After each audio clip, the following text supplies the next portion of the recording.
guess we're this month in Oh October. yeah, absolutely, man. Oh, I'm it's going awesome, to. all right. Oh, it's awesome, all right, ladies and gentlemen. Hey, we're back. We Oh, We are are baby. back. we are back, everyone. We are live and in color, in Did you miss stereo us? even. Did you miss us?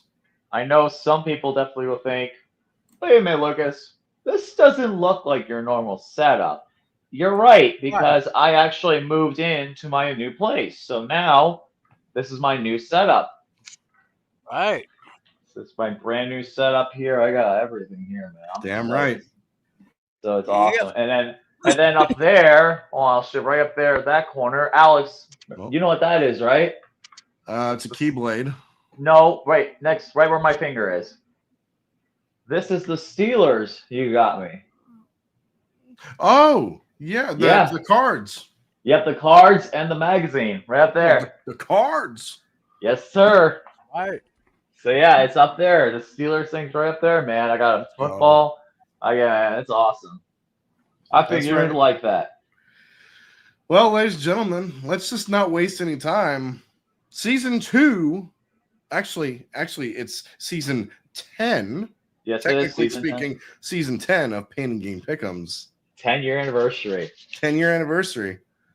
All right. Starts right about now. Mm-hmm. Let's go.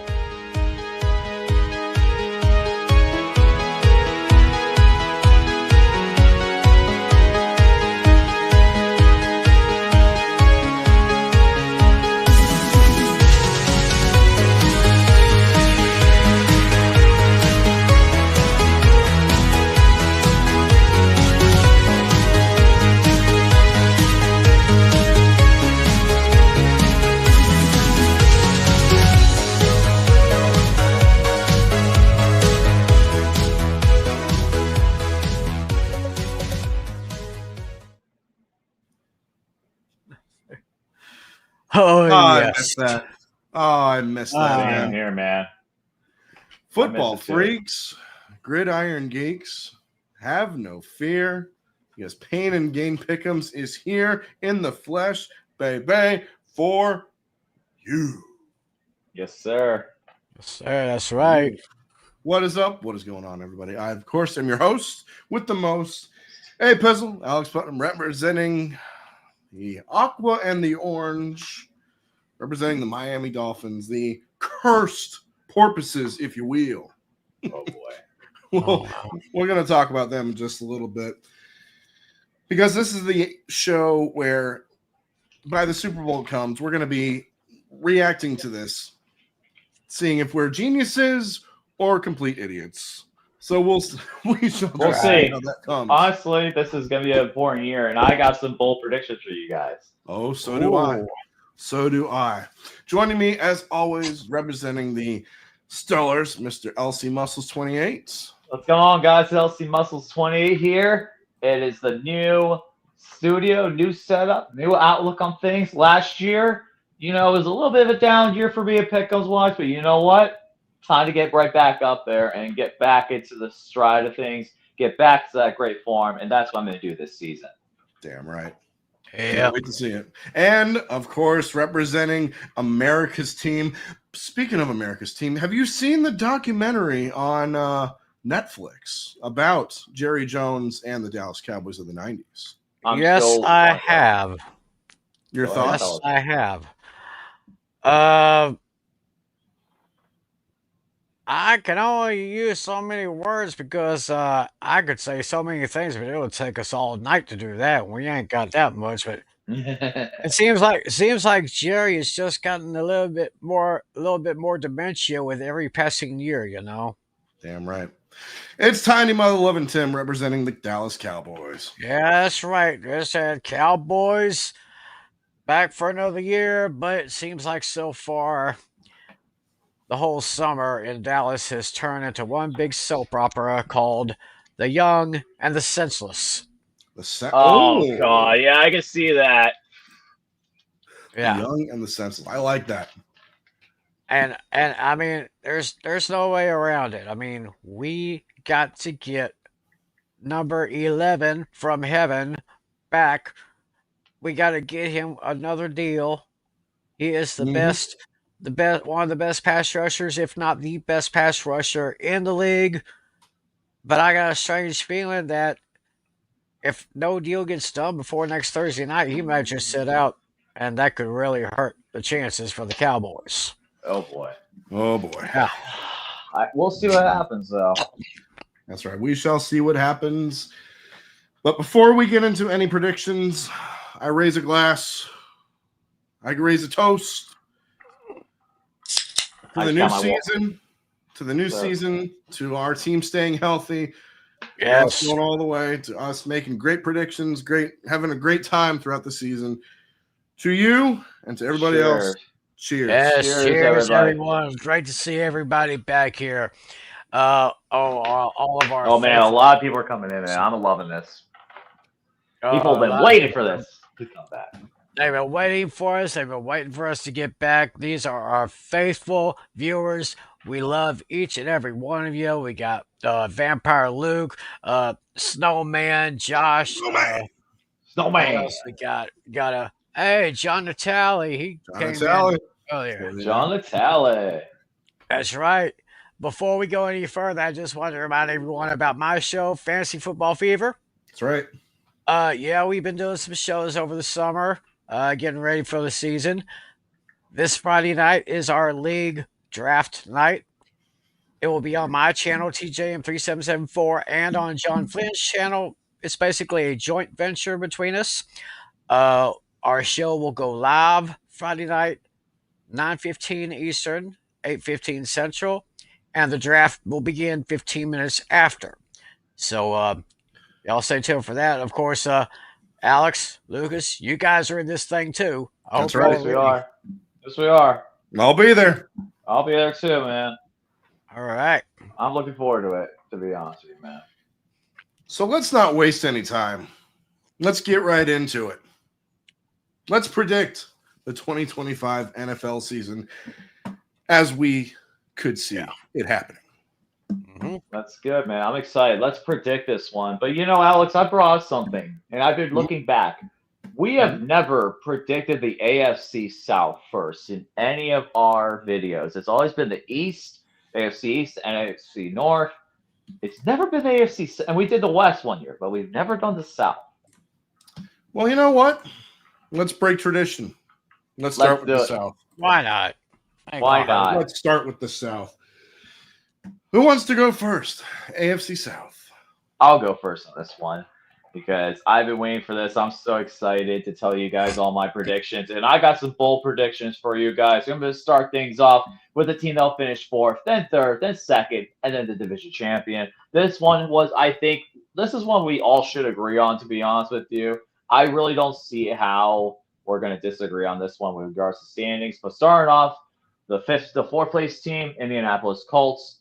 This team is just abysmal. They are a rebuilding team. I think this is Shane Steichen's last year.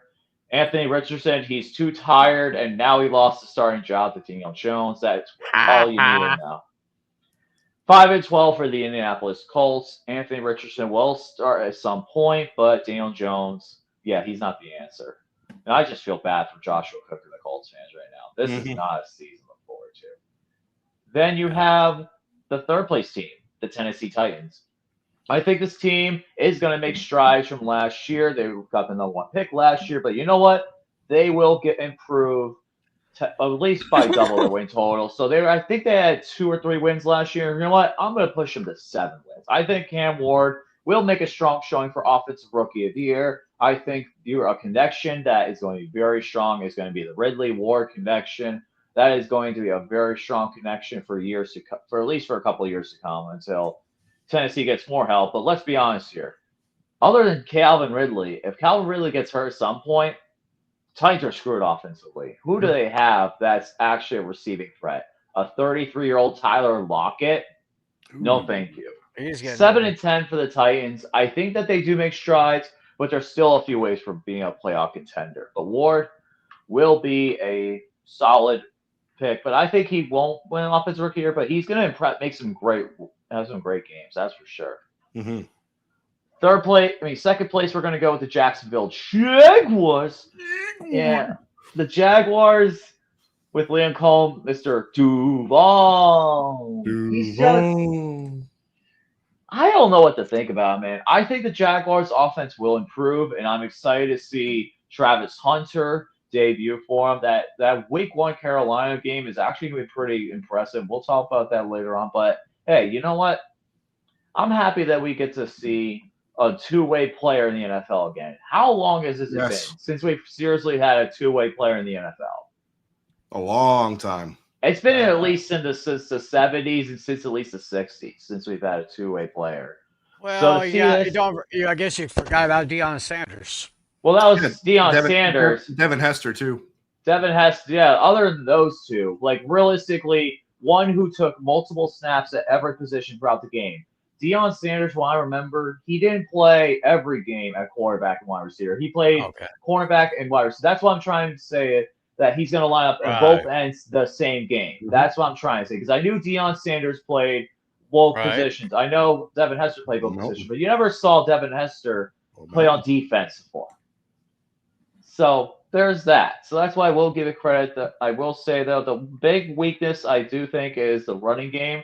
I think Jacksonville does need to improve on it. They don't really have a solid running back in there. Etienne looks like he could do his job. But otherwise, I think the Jaguars will make a decent run, but just fall just short of the playoffs. 9-8 for the Jaguars. And then finally, the division champion, the Houston Texans. Let's be honest, it's the best team in the South, but that's not saying much. The South really isn't that great of a division this year. But you know what? We haven't done this before, and I wanted to break tradition and at least get my thoughts out there. 10-7 for the Houston Texans. I think they do just enough to get the division berth over the Jacksonville Jaguars. You guys, go ahead. Well, your predictions are extremely similar to mine. Let me just say that right now. My team in last place. Actually, before we do that, we got to talk about Joshua Cook for a second because he has a super chat of the season. Joshua Cook with a $5. Happy 10th anniversary to Pain and Gain Pick'ems. My Indianapolis Colts will have a good season, I'm sure. Cassie versus Everyone 2.0 is coming in October. Thank you so much for the love and support, Joshua Thank you, dude. Cook. Much appreciated. Thank you, good sir. Go subscribe to Joshua Cook. As I was saying, go right ahead. Lucas, your predictions were very close. My predictions were very close to yours. In fourth place, I also have the Indianapolis Colts. I'm sorry, Dr. K, but it's the truth. If not for the quarterback situation being such a rough one, the Colts might be everyone's surprise pick in the AFC. And heck, if Daniel Jones can pull off something similar to what we saw last year from the Vikings with Sam Darnold, you just never know. But this is the guy who has, over the rather large sample, been a turnover machine in the NFL. And that's been difficult for him to shake. And that's the truth. The Colts might be in for a long year unless Shane Steichen can work his magic. But as of right now, I have the Colts. Sorry, Dr. K. Sorry, Joshua Cook. Sorry, all the Indianapolis Colts fans. I had them at 4-13. Ooh, wow. Just a little bit lower than yours. Just a bit lower. Third place, I agree. Tennessee Titans. The Titans might show a little something this year with Cam Ward under center, but this roster is very much a work in progress. I mean, who do they have? They got Tony Pollard. Pollard, yep. So Tony Pollard's the lead running back. Yep. The Titans are probably at least another couple years away from being a true contender in the South or in the AFC in general. But as we saw with the Commanders last year, you never know when a young quarterback is going to emerge as a star and accelerate that rebuild. As of right now, I have the Titans at 8-9. Second place, I agree, the Jacksonville Jaguars. If there's one team that I am buying as a challenger to the Houston Texans in the AFC South this year, it's going to be the Jaguars. And the new head coach, Liam Cohen, Duval. And I'm going to be honest with you guys. I've always liked Trevor Lawrence, and the Jaguars have so many intriguing young playmakers offensively that it's not out of the realm of the possibility to think that they could make some noise this year. with that in mind, they're a lot stacked against them because of the new stuff they're learning. But don't be shocked if they win 10 games, but I wouldn't be surprised. I'm going to have them at 9-8, the same record as you. And in first place, I agree. Once again, the Houston Texans. I don't know what it is, but call it a gut feeling. Maybe at the end of the season, we'll be able to call this a bad one. Everything there for the Texans is there to be a tough team in the AFC. I had them as my Super Bowl pick last year, and it could possibly happen again. We shall see. The Texans have the right quarterback, the right pass rushers, and the right playmakers in the secondary, but there is genuine concern on that offensive line. My record for the Houston Texans is 10-7. Exact same as mine. But here's the thing, though. I will bring up that offensive line. You brought that up. Pro Football Focus has them as the 32nd ranked offensive line in the league. That is concerning. Yikes. Dead last in the league in offensive line. Wow. Tiny Tim, what say you? Well, my list is almost the same as you guys. I mean, this is kind of an easy division to predict here. I actually have the Titans finishing in fourth place with a record of 6-11. Oh, boot him! Boot. Anyway, There. what I was saying was, I got Tennessee finishing fourth place with a record of 6-11. Yeah, Tony Pollard there. Look at that, Tyler Lockett. He's getting up there, if you know what I mean. Oh, yeah. And Cam Ward's going to have a really tough time, but I'd say 6 wins for a rookie. It'll be all right, but it's going to be a rough start for him this year. I have the Indianapolis Colts in third place with a record of 7-10. I should have kicked Anthony Richardson off the team after he just walked off last year. He's tired. I'm tired. He's tired. He's tired. Hey, everybody's tired at times, but I mean, come on, give me a break, you know. And Daniel Jones starting. I do not quite think he is the answer to the problems there in Indianapolis, just as I thought he was not the answer with the New York Football Giants. So Giants. I have the Jaguars second place with a record of 8-9. I'm going to keep my eye on Travis Hunter this year. Yep. Of course, pretty much everybody will keep their eyes on him, see how well he does, see if he can actually work two opposite ends of the field or two opposite sides. So see what happens here. Hopefully Trevor Lawrence can have a better season than last year. And of course, in first place, I've got the Houston Texans. But I am concerned about the running game because Joe Mixon, I think, is on the IR right now. Mm-hmm. And Nick Chubb looks like he's going to be the starter, but he has had injury problems in the past. He's had them. Mm-hmm. So the running game concerns me. So it looks like it's going to have to be CJ Stroud's arm that has to do it for at least the most part of the year. So talk about Houston, Jacksonville, Indianapolis, and Tennessee. All right. Before we move on to our next division, we got 2 super chats from Vampire Luke. First one, he says, AFC South is the most pathetic division, worse than the NFC South. Interesting. I agree. Yes, I agree. I mean, NFC South is a little bit better, but it'll be interesting this year because, well, I'll get to that later. Yeah, the NFC South is pretty much a dumpster fire. And then his South predictions are the Colts in fourth, Titans in third, Jaguars in second, Houston in first.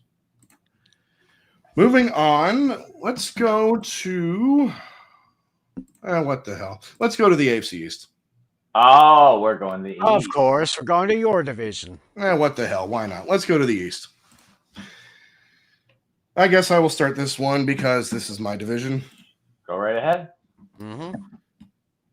In fourth place, I hope I'm wrong, is the Miami Dolphins. Really? Yes.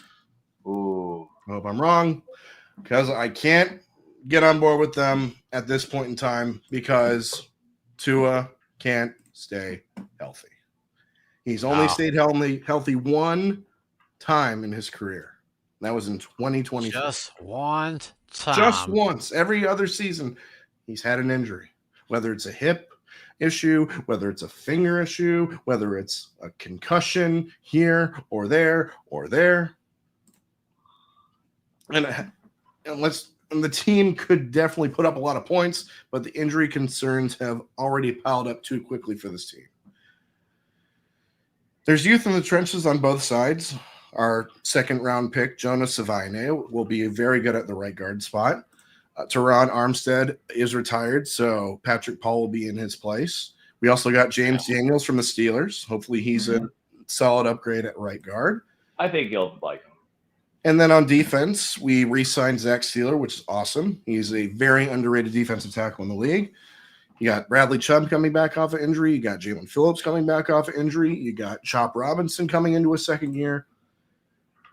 But the secondary, specifically cornerback, might be the worst group we have. And it might be the worst group in the league because we have a guy named Storm Duck on one side. Storm Duck. And Jack Jones on the other. Ooh. It's going to be a rough year for us. It's going to be an absolutely rough year for us. I had us at 5-12 for the longest time, but with some recent changes at certain teams, I have us now at 6-11. 6-11 for the Dolphins. Third place, we have the New Jersey Jets. And I do like the Jets' process this offseason with the new general manager and the new head coach in place. I think you've obviously got to make a bold change with bringing in the right leadership from the top, and swapping out Aaron Rodgers for Justin Fields might be that risk worth taking with some actual long-term upside. I'm at least intrigued to see if this works out, but hopes aren't overly high at this stage. The Jets, let's be honest, they're the Jets, 7-10. Second place, I think, will be the New England Patriots, and it wouldn't surprise me the slightest bit to see the Patriots back in the playoffs this coming season. I don't think we're going to see them, completely turn it around, but Mike Vrabel is the right coach for this team, and Drake May might be the breakout player among breakout players in this coming NFL season. The Pats obviously, are more than just a few pieces away. But there's enough meat on the bone right now to dig in just a little bit. I have them at 9-8. And for the sixth year in a row? Yes, it's 2019. 2020. 2020, okay. It's 2020. The Buffalo Bills will finish the first place. The Bills should be right there neck and neck with the Ravens for the top spot in the AFC Mountain. The AFC has a number of outstanding top teams, but the Bills are arguably the best, or arguably the class of the conference, with the reigning, defending, undisputed NFL MVP Josh Allen under center. The Bills are going to be in every single game they play.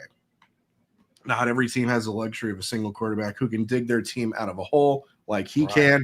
Just like the Ravens, any short of a Super Bowl this year would be an absolute disaster for the Buffalo Bills. I have the Bills right now as the number one seed in the AFC, 13-4. Sounds good. Well, Time out. You go next.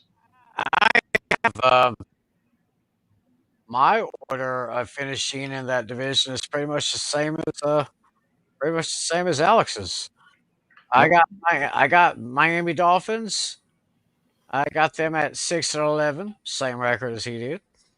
Agree. I wonder how soon it's going to be until the Dolphins have to go with their backup, and I just forgot his name. I was just looking at the depth chart. If Tua goes down, we have to rely on either Zach Wilson or Quinn Ewers from Texas. Yeah, he was a 7th-round pick, right? 7th-round pick. That's right. Seventh round, picked in the 7th round. So Zach Wilson, I don't know. It's just the health of Tua that is the main concern. 'Cause if he can get healthy, y'all better board all the windows and all that because he can really play. But haven't seen much of that here lately in the last few years. Anyway, I got the Jets coming in 3rd place with a record of 7-10. It will be interesting to see what Aaron Glenn does with that new team under him. Mm-hmm. And of course, he's got Justin Fields, I think, as the quarterback there. Yep. So it'll be interesting to see, but I digress. I've got the New England Patriots finishing 2nd with a record of 9-8. They could become a huge sleeper this year. They might make the playoffs. Possibility. Perhaps. And likewise, in the number 1 position, not only in the AFC East, but in the entire AFC, my number 1 seed for the AFC, the Buffalo Bills, with a record of 14-3. 14-3. Oh, wait, hold up a second. Do you know why that is? Because now it's the Bills.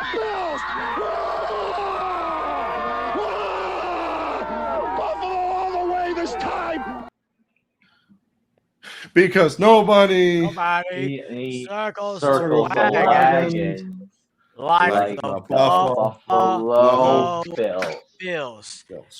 And you might find this interesting, Alex, Lucas. That clip that we just played, that was actually featured, and I believe I want to say it was episode 3 or episode 4 of the Cowboys documentary. Yeah, it was. And I immediately thought of you guys. That's awesome. That is awesome. I love that. Now I have to see it. All right. Hey, it's very interesting to watch. I mean, you're going to see some guys you haven't seen in a while. You'll see some familiar faces, and very, very interesting. 8 episodes, definitely worth it. Hell yeah. So let's hear what else he's got to say about the AFC East. So it's my turn to talk about the AFC East. Yep. I'm actually surprised that we have the Dolphins at the same record, but I don't have the Dolphins at the lowest at number 4. I actually have the New York Jets at 4. Okay. Here's my thing, though. I think that the Jets, the Dolphins, and the Patriots have some of the worst offensive lines in the league. Guess what their rankings are? So the Patriots are 30th. Jets are 27, actually no, 26, and the Dolphins are 27 in regards to offensive lines, according to Pro Football Focus. Ugh, ugly. Yeah. The problem with the Jets is they have some pieces, but I'm not really sold on Breece Hall this year or Braylon Allen. I think that it's going to be a rough outing for both of them. Justin Fields does have some upside, but his supporting cast around does need some serious work. Garrett Wilson will be his only reliable target, but the Jets just can't do much right now. They're just not there. 5-12 New York Jets. They just pretty much at this point, even the Jets fans are like, just end the season. JETS Right. and just end the season. Mm-hmm. Already, and it's not even week 1. Third place is the Miami Dolphins. I'm going 6-11 as well. And I hate to say it, but you know what? I think they need to have a bad season in order to get rid of Chris Greer. Agreed. That's what they need. They need a bad season in order to get rid of Chris Greer. Hey, hold on. Where's the thing? Yes. Here it is. There you go. Need I say more? Yeah, I think it's time. I think he will be done at the end of the year. I think that, unfortunately, I do think that Mike McDaniel will be fired as well. I just think that Tua just can't stay healthy. Tyreek Hill is becoming more of liability off the field versus on the field. Did you hear about the thing about his divorce settlement? How much he has to pay his wife for spending money, $200,000 to $500,000 a month. Wow. Should have got a prenup. Should have gotten a prenup. Exactly. Got a prenup. God, I just feel bad. Like, that's just really bad, man. Yeah. 6-11 for the Miami Dolphins. I just think that they're in trouble. The defense is in trouble, especially the secondary. It's like you even said it. The secondary could be the worst in the league, and I would not deny you there. Then in second place, I actually have the New England Patriots, but I do have them as a weaker record than you guys are. I am at 7-10. I still think that they are a year or two away. They do have some young pieces that will make things interesting, but I think the offensive line being one of the worst in the league is going to cost them a lot of games. I think May's going to be running for his life a lot. I think that they're going to be in trouble for a good amount. They'll win a few games, but I think majority of the time against good competition, they're going to struggle, and against weaker competition, they'll win. 7-10 for them. And then the number one seed, just like you, Alex, number one seed in the AFC. I think all of us have the Bills. Number one seed in the East, and number one seed in the overall in the AFC. I am going to say the Buffalo Bills at 13-4. This is the time the Bills win the Super Bowl. If they were to win it now, this is the year. This is their best shot at it. They just got Joey Bosa compared to Von Miller. They have most of their guys returning, and I think that they do have a solid shot at winning it this year. 13-4 for the Buffalo Bills. Why? Let's do it again. Why? Yeah. Like, No, it's the Bills! Buffalo all the way this time! Because nobody goes Goes the wagon. It's Like a Buffalo Buffalo Bills. Bills. Yep. And yes, Tua, it is you. You are the reason why we will fail this year. It is all on your shoulders forever and ever. Amen. How you doing? Moving on. Let's save the North for last. Let's save the North for last. All right. Let's save LC's division for last. Whew. All right, I'm rubbing my We're hands going together. to the AFC West now. The AFC West. This is the one I'm gonna have the most fun with. Now, before we do that, Luke sent another super with his picks for the East. Miami, 4th. New Jersey Jets in 3rd. Patriots in 2nd. And Buffalo in 1st. No need to be sorry because it's the truth. Well, you got a couple pounds there, though. 2 pounds. 2 pounds. 2 pounds. How you doing? AFC West. Tim, let's hear from you first. Yeah, let's go Tyington first. All right. Well, this is probably going to be the most interesting division to watch this season. There's going to be a lot of interesting storylines here. First of all, even though they do have the top-rated running back draftee this year, I still think that in 4th place will be the Sin City Raiders. But I'm going to keep my eye on Ashton Genty. I think he could be a huge star for that team. Maybe build the offense. Give him about, say, 2 or 3 years. And maybe a pretty good offensive line. They might be able to make some noise there. I'd give them a record of 9-8 for the year. At number 3 on the list of my finishers in the AFC West, I've got the Los Angeles Chargers finishing with a record of 10-7.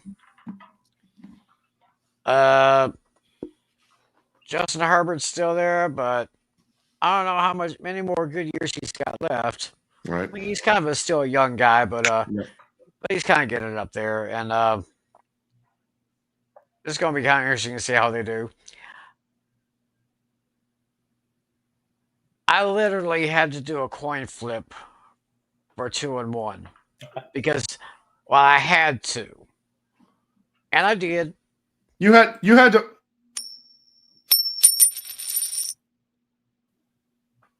You had to flip a coin. Flip a coin? Yeah, I did. And speaking of coin, where is it? I've had this thing for a couple of years now, but the thing is, I just never got around to using it. Oh, So, oh, so this year, so oh. this year, I got a special coin. Now, it ain't just any like Oh. quarter or anything like that. Okay. I've actually had this one for quite some time. Hmm. Here, I want you to feast your eyes on this beauty here. Okay. Get this out here. Okay, so let's put you full screen. Oh my goodness. Yeah, Ooh, okay. very nice. This will be heads, and the star here. This will be tails. Nice. For some strange reason, I just haven't gotten around to using this thing, but now I got a reason why. There you go. So after intense deliberations and after the coin toss, I've got the Denver Broncos in second place with a record of 11-6, and I've got the Kansas City Chiefs finishing the top of the division with a record of 12-5. I think it could come down to maybe either the next to last or the last game of the season that will determine who gets this division. I've got KC just nipping it out. And speaking of KC, congratulations Oh yes. to Travis and Taylor. Salud. So dude, Uh, now I'm not. I am not a Swiftie per se. I'm not a Swiftie. I mean, I admire her work. I admire her style. She is Mhm. definitely to the eyes, I will say. And she's got the cutest eyes of any singer I've seen in quite some time. So I think Travis better hold on to this girl. Oh, he will. So that's basically my picks for the AFC West for this year. Yeah, he better hold on to her, or that divorce album is gonna sell like The, hotcakes. oh yeah, I'll be number one with a bullet. All right, LC, what about you? AFC. Oh West. boy. All right. You know, let me just- actually, there we go. So, oh boy, this one's going to be interesting. This is one I think that a lot of people are going to be shocked at, but you know what? I'm going to do it. Screw it. So, fourth place is going to be Las Vegas Raiders. Let's be honest here. This team is a few years away from getting. They do have some solid pieces, but you know, Pete Carroll, they're trying to build a long-term solution, especially with Tom Brady as a minority owner. They're trying to build a long-term team to be dominant in. And you know what? I still think that they got some good pieces in there. It's just going to take some time there. Jinsey will have some games where he's going to look like a star, but some others he'll have some struggles. But you know what? This Raiders team does have some promising young players, but let's see what happens later on in the year. But they'll make some games interesting. 6-11 for the Las Vegas Raiders. And now my boldest prediction of the year. Third place, the Kansas City Chiefs. A record of 9-8. I think this team will miss the playoffs. Wow. This team, I'm sorry. And also, who was right about the Super Bowl, by the way? This guy. I was right about the Chiefs in the Super Bowl, and I'm going to do it again. I'm saying that the Kansas City Chiefs will miss the playoffs. There's a lot of reasons why. Let's talk about that offensive line. The offensive line is in trouble. Now that Jawan Taylor is now the star and they're losing Joe Tooney, it's going to be a problem. I think the Chiefs' offensive line is going to be a problem. Travis Kelce, congrats on getting engaged, but let's be honest here. This is your last year in the NFL. He's done after this year. This is his last year. Then he can enjoy retirement with Taylor Swift, not have to worry about anything, and just do his podcast with his brother. So I think that the problem with the Chiefs this year is they're just not consistent, and they don't have anything for me that screams star power. And let's talk about the fact that Rashid Rice is going to be missing the first 6 games of the year. Yes. That is going to be a problem, especially with the fact that the Chiefs have one of the toughest first half schedules of the entire. They have such a terrible first half schedule that like, the first 9 games, I would not be surprised if they go 3-6. Ooh. And I will actually break down every single game for the Kansas City Chiefs that they have right now. I will break everything down. Wins, losses, and I'll tell you everything. Because I actually know somebody that saw them with the Chiefs. But Do it. so for opening up, Chargers, loss. Eagles, defending Super Bowl champions, loss. Yeah. Awesome. Giants, of course they're going to win against the Giants. Giants suck. Ravens, loss. Yeah. Jacksonville Jaguars, get the dub. You win. Detroit Lions, loss. Raiders, you'll get the win there. Win there. Washington, Loss. And Bills, loss. Loss. And then after the bye, Denver, that's another loss. Loss. Okay. So literally start the first 10 weeks, first 10 games, 3-7, Ooh. and then ending out of the year on a little bit high note. I think it's being too little too late. I think that Travis Kelce will get injured at some point in the year. I think that the first 6 games not having Rashid Rice is going to be a problem. And yeah, the Chiefs going 9-8. They'll have a terrible start to the year, but I think they have a solid comeback. But it's going to be too little too late when they get eliminated from the playoffs by the team in second place, the Denver Broncos. The Denver Broncos boast the #1 defense in the league with reigning Defensive Player of the Year, PS2, Patrick Surtain II. This Broncos team has a scary defense. If they could put it together on offense, this team could be a Super Bowl contender. Legitimately be a Super Bowl contender. But this team right here, they just have a few pieces away from being a Super Bowl contender. But Bo Nix, I love his prospects, especially with going into this year. And playing in Denver is going to be a tough out for many teams this year. I'm picking Denver to go 11-6 and clinch one of the playoff. They will clinch a playoff berth. They will be one of the wild card playoff teams that I have this year. They will actually be my 5th seed. They're actually my 5th seed this year. And then the division winner, the Los Angeles Chargers. I think this is the year that Chargers really prove why that they're a solid team. Let's talk about something that Jim Harbaugh has done before. When Jim Harbaugh was on the San Francisco 49ers, he turned that team into a division winner in his 2nd year. Right. He's going to do it again this year. The Chargers, I think that even with losing Rashawn Slater, they would be a Super Bowl contender. But right now, they'll still win the division. I still think the division is I still think that this offense has very good promise. Lambekonke will be a top 10 receiver this year. Omarion Hampton will be a top 10 running back this year. The Chargers offensive line is still very strong. I think that Justin Herbert should have a fantastic year this year.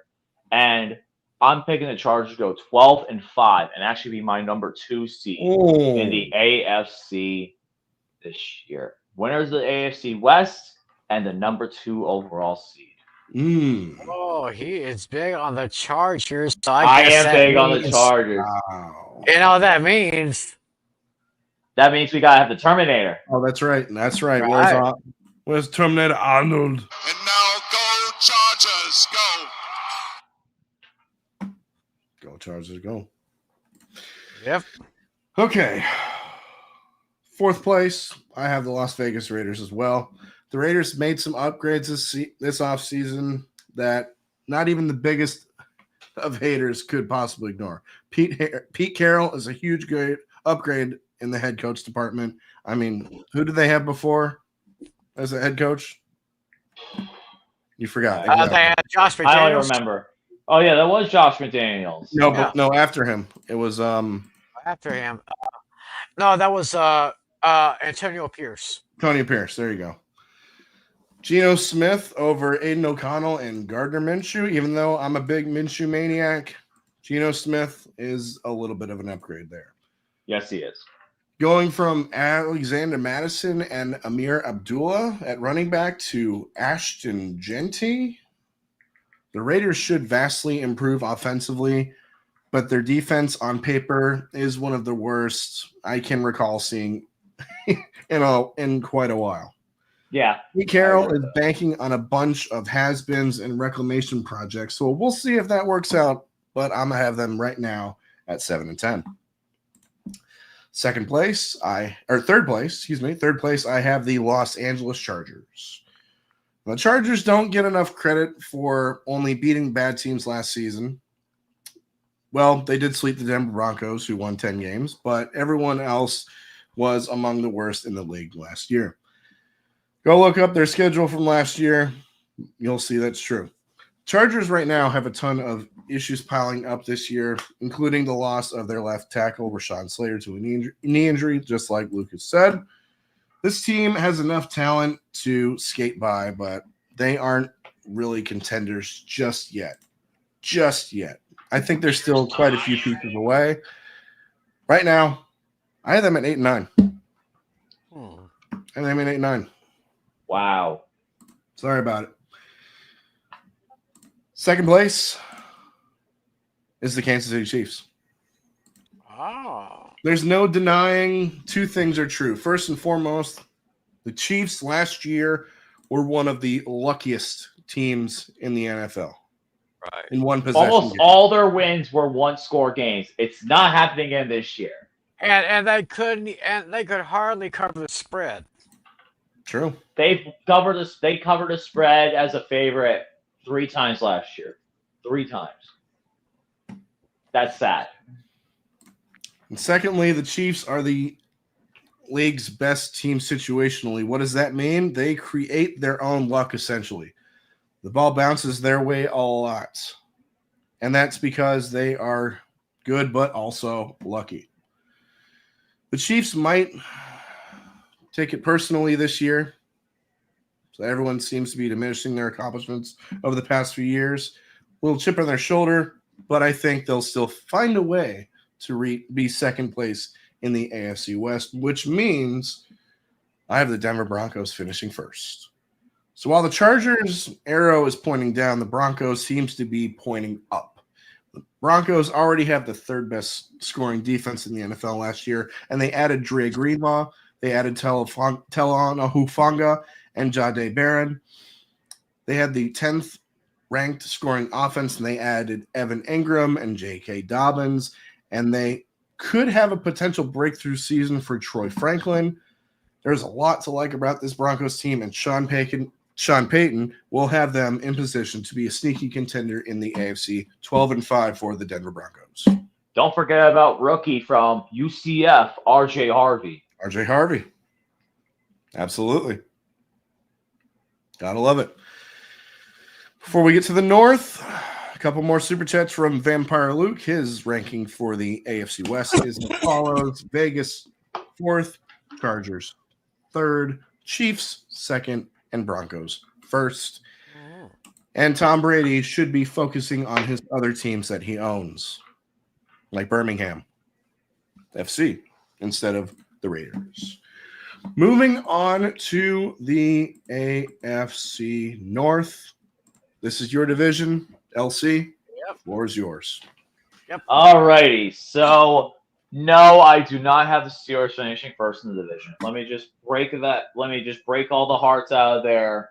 For all the that's Steelers not fans.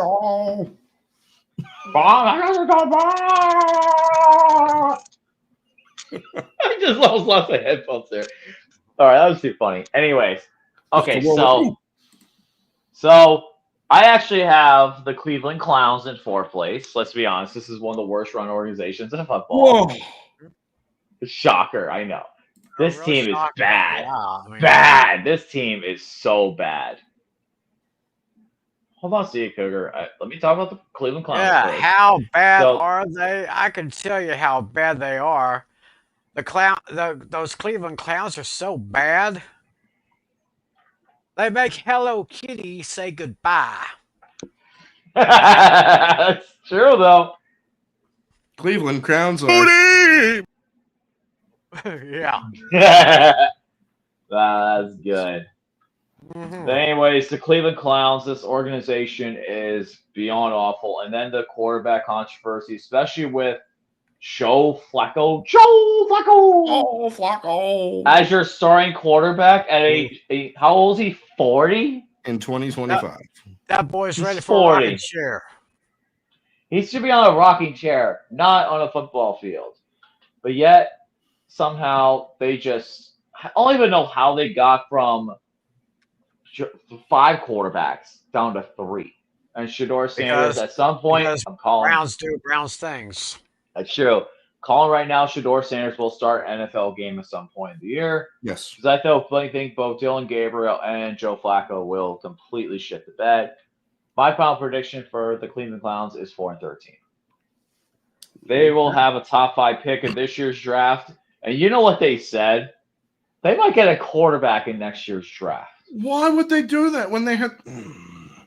This is the Browns we're talking about, Alex. This is the Browns. They suck as an organization. They're continuing to be terrible. I don't get it.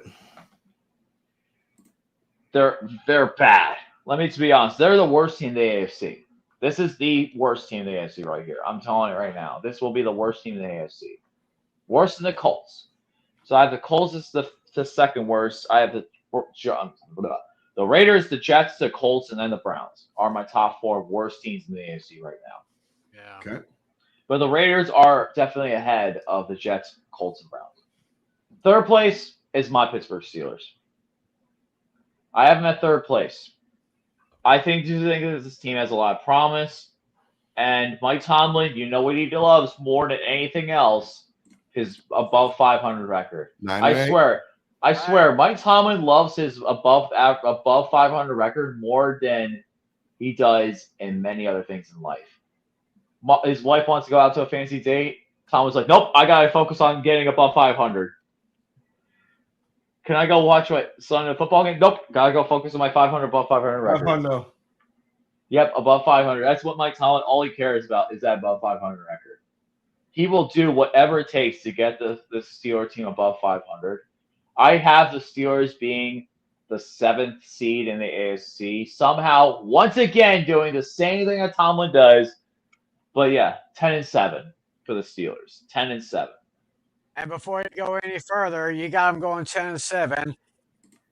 And if you people don't like that, well, as always, Tomlin is forward. We do not care. Yep. No, we do not. I love the guy. I love the guy. Yeah. It's crazy now that him and John Harbaugh are both the longest tenure coaches in the league on the same team. Because Andy Reid is third on that list, but he's only been on the Chiefs since 2013. So yeah, that's crazy to think about. Yeah. Then we got the second place team, who I have the exact same record as, but owning the tiebreaker over the Steelers, and that is the Cincinnati Bengals. I think the Cincinnati Bengals will be the 6th seed in the division in the AFC this year. The Bengals have a very potent offense with Joe Burrow, T. Higgins, Chase Brown, and the Triple Crown winner from last year, Jamar Chase. But their defense is still a problem. With Shamar Stewart not signing into the very end of training camp, their first-round pick, Trey Anderson just getting paid a raise, not just getting a raise from FAU, give a hoot on Baloo, but the thing is, this team does not really have much promise outside of those couple players. One of their best defensive captains, Sam Hubbard, just retired last year, and it's going to be tough for the Bengals to have a real good defensive identity. Sure, their offense is going to put up a lot of points, but their defense is going to put that offense back out there sooner rather than later. This defense just can't stop much of anything. I have them going 10-7 as well. That is my first place team and my number 3 overall seed in the AFC, and that is the Baltimore Ravens. Yes, I hate to do this as a Steelers fan, but I can't deny it. The Baltimore Ravens have the best team in the AFC North. Lamar Jackson, once again, almost getting another MVP. This team has a very stacked team overall, and their defense just got better. And that I hate the fact that they got better, but they did. They got one of my favorite prospects in the draft who should have fell earlier, but landed all the way to the Ravens in 26. And I'm pissed. That was Malachi Starks. Oh, man, I wanted him so bad. I don't know how he fell in the draft, but yet The Ravens somehow got him. Of course they did. The Ravens just seem to draft really well. And I'll give the Ravens credit. They draft really well. They do. They draft really well. And you know what? This team will be a top team in the AFC. For the Bills and Ravens, realistically, 1A and 1B in the AFC right now. If I had to probably put Bills in 1A, Ravens at 1B, then Chargers somehow in 1C or so, or maybe the second best that in the AFC. But Ravens 12-5. They do get the Chargers do get the tiebreaker over the Ravens, but still, the Ravens are a top 3 seed in the AFC. Okay. Well, I'll be right back when we go get a treat. sounds good, brother. All right. So for the AFC North, I agree. Cleveland Clowns, the Cleveland Skid Marks, the dumpster fire of the NFL will finish in 4th place in the AFC North. I have them, let's see, right now, I have them at, actually, we'll get to that in just a little bit. Cleveland Browns are clearly one of the worst and most dysfunctional teams in the NFL right now. They are already dealing with more this year than most teams would deal with in 5. Right. Browns Yep. That's awful. might have the lowest floor of any team in the league right now because they just don't have any long-term upside at quarterback unless they can work out some miracles under Shedeur Sanders. With that in mind, this team did win 11 games a couple years ago, and some of those pieces still remain, like Myles Garrett. But if Kevin Stefanski can have them competitive more than 4 games, he deserves a Coach of the Year recognition. But right now, I have them at 6-11. I think they'll win just a couple more games than you did, Lucas. I have them at 6-11.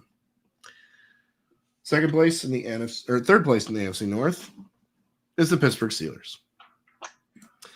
I thought about putting them at 10 wins, but this team is probably a little too good on paper for that. Actually, I lied. I almost had them at 11. Excuse me. I almost had them at 11 wins. So what's the floor for the Steelers?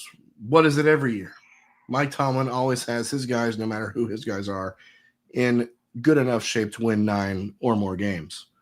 Tomlin still has never had a losing record, and I don't expect that will change this year. I have them at 9-8 under Aaron Rodgers. the gimmick. Under Aaron Rodgers. The gimmick lives on. Under Aaron Rodgers. Yep. Second place, I have the Cincinnati Bengals, and I've been going back and forth on the Bengals all offseason. There are a lot of obvious reasons to like them, or like to think that this team is going to be good, starting with their core players on offense. But the Bengals have obvious issues defensively, and nobody knows at this point whether or not Trey Hendrickson is going to be part of this team in 2025. He actually will, because he actually resigned.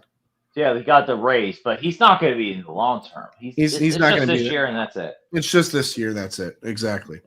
With so many question marks defensively, the Bengals can't be expected to do anything but take a marginal step forward from where they were last year. Right. They might be somewhere between an 8 and 10 win team purgatory, but right now I have them at 11-6 because I think their offense will keep them in these games. And in first place is the Baltimore Ravens.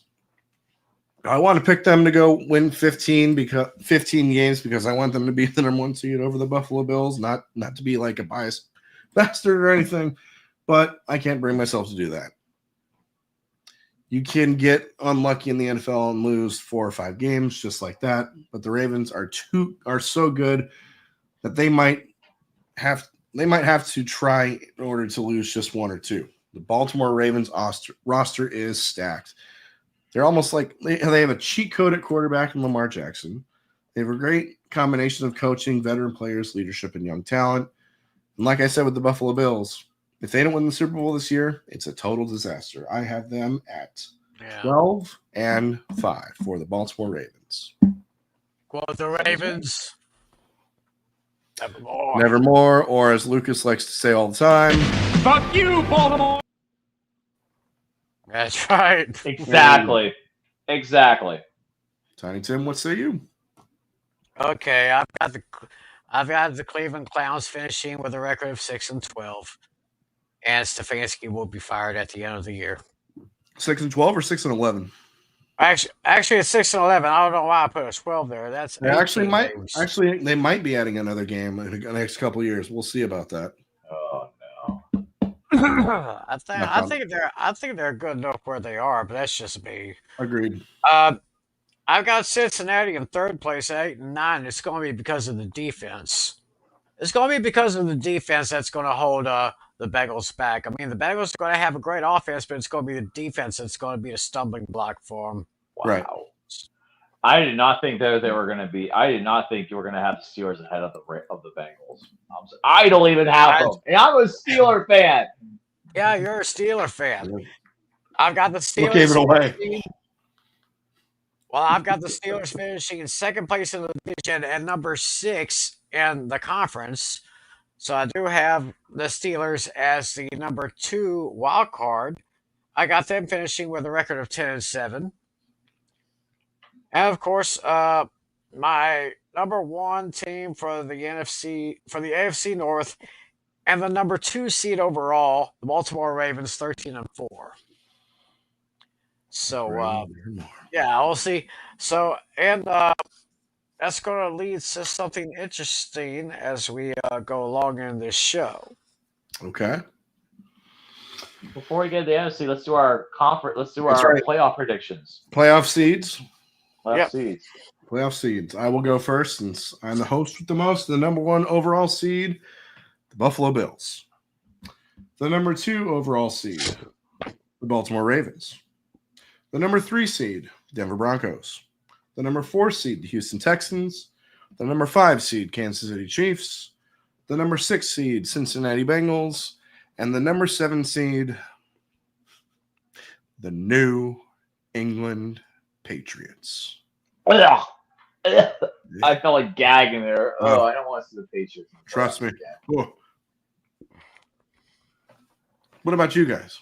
Who's your seed? Nice, Tim. Go ahead. Okay, my number 1 seed is those Buffalo Buzz 11 Bills.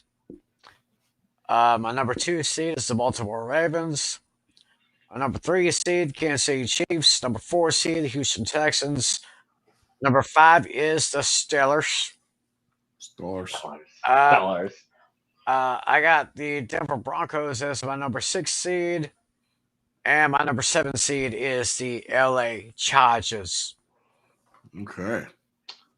My number 1 seed, we all have the same number 1 seed this year. It's awesome. The Buffalo Bills. Number 2 seed, the Los Angeles Chargers. 3 seed, Baltimore Ravens. 4 seed, Houston Texans. 5th seed, Denver Broncos. 6th seed, Cincinnati Bengals. You could say that, but it's the truth. And the Steelers get the 7th overall seed. Okay. Oh, I think I missed a super chat real quick from Vampire Luke. His ratings for the North. Pittsburgh 4th. Sorry, Vampire Luke. That's not happening. They're not finishing 4th. Browns 3rd. Bengals 2nd. Ravens 1st. Tomlin's going to forget all family outings in order to make sure that he gets a 9-8 record. Right. Now, let's move on to the NFC. All right. Let's start out. Let's start in the North. NFC North. Okay, I like it. NFC North, who wants to go first? I went first, the AFC North, so one of you two. Tim, what about you? NFC North. All righty. Actually, you guys are probably going to think I'm crazy for this here, and I know some of y'all out there are going to be thinking that I'm a little bit crazy. But I've got all 4 teams with double-digit victories. I think this is going to be a very competitive year. I mean, take a look outside of their division. I see some pretty improvements, but I do see one team getting a higher position at the end of the season due to a tiebreaker. Yep. So losing the tiebreaker and finishing in 4th place, I've got the Minnesota Vikings with 10-7.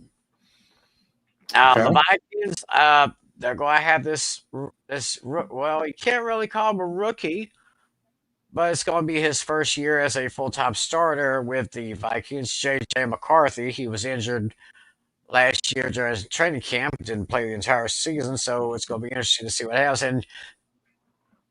And there's the Jordan Addison situation. Mm-hmm.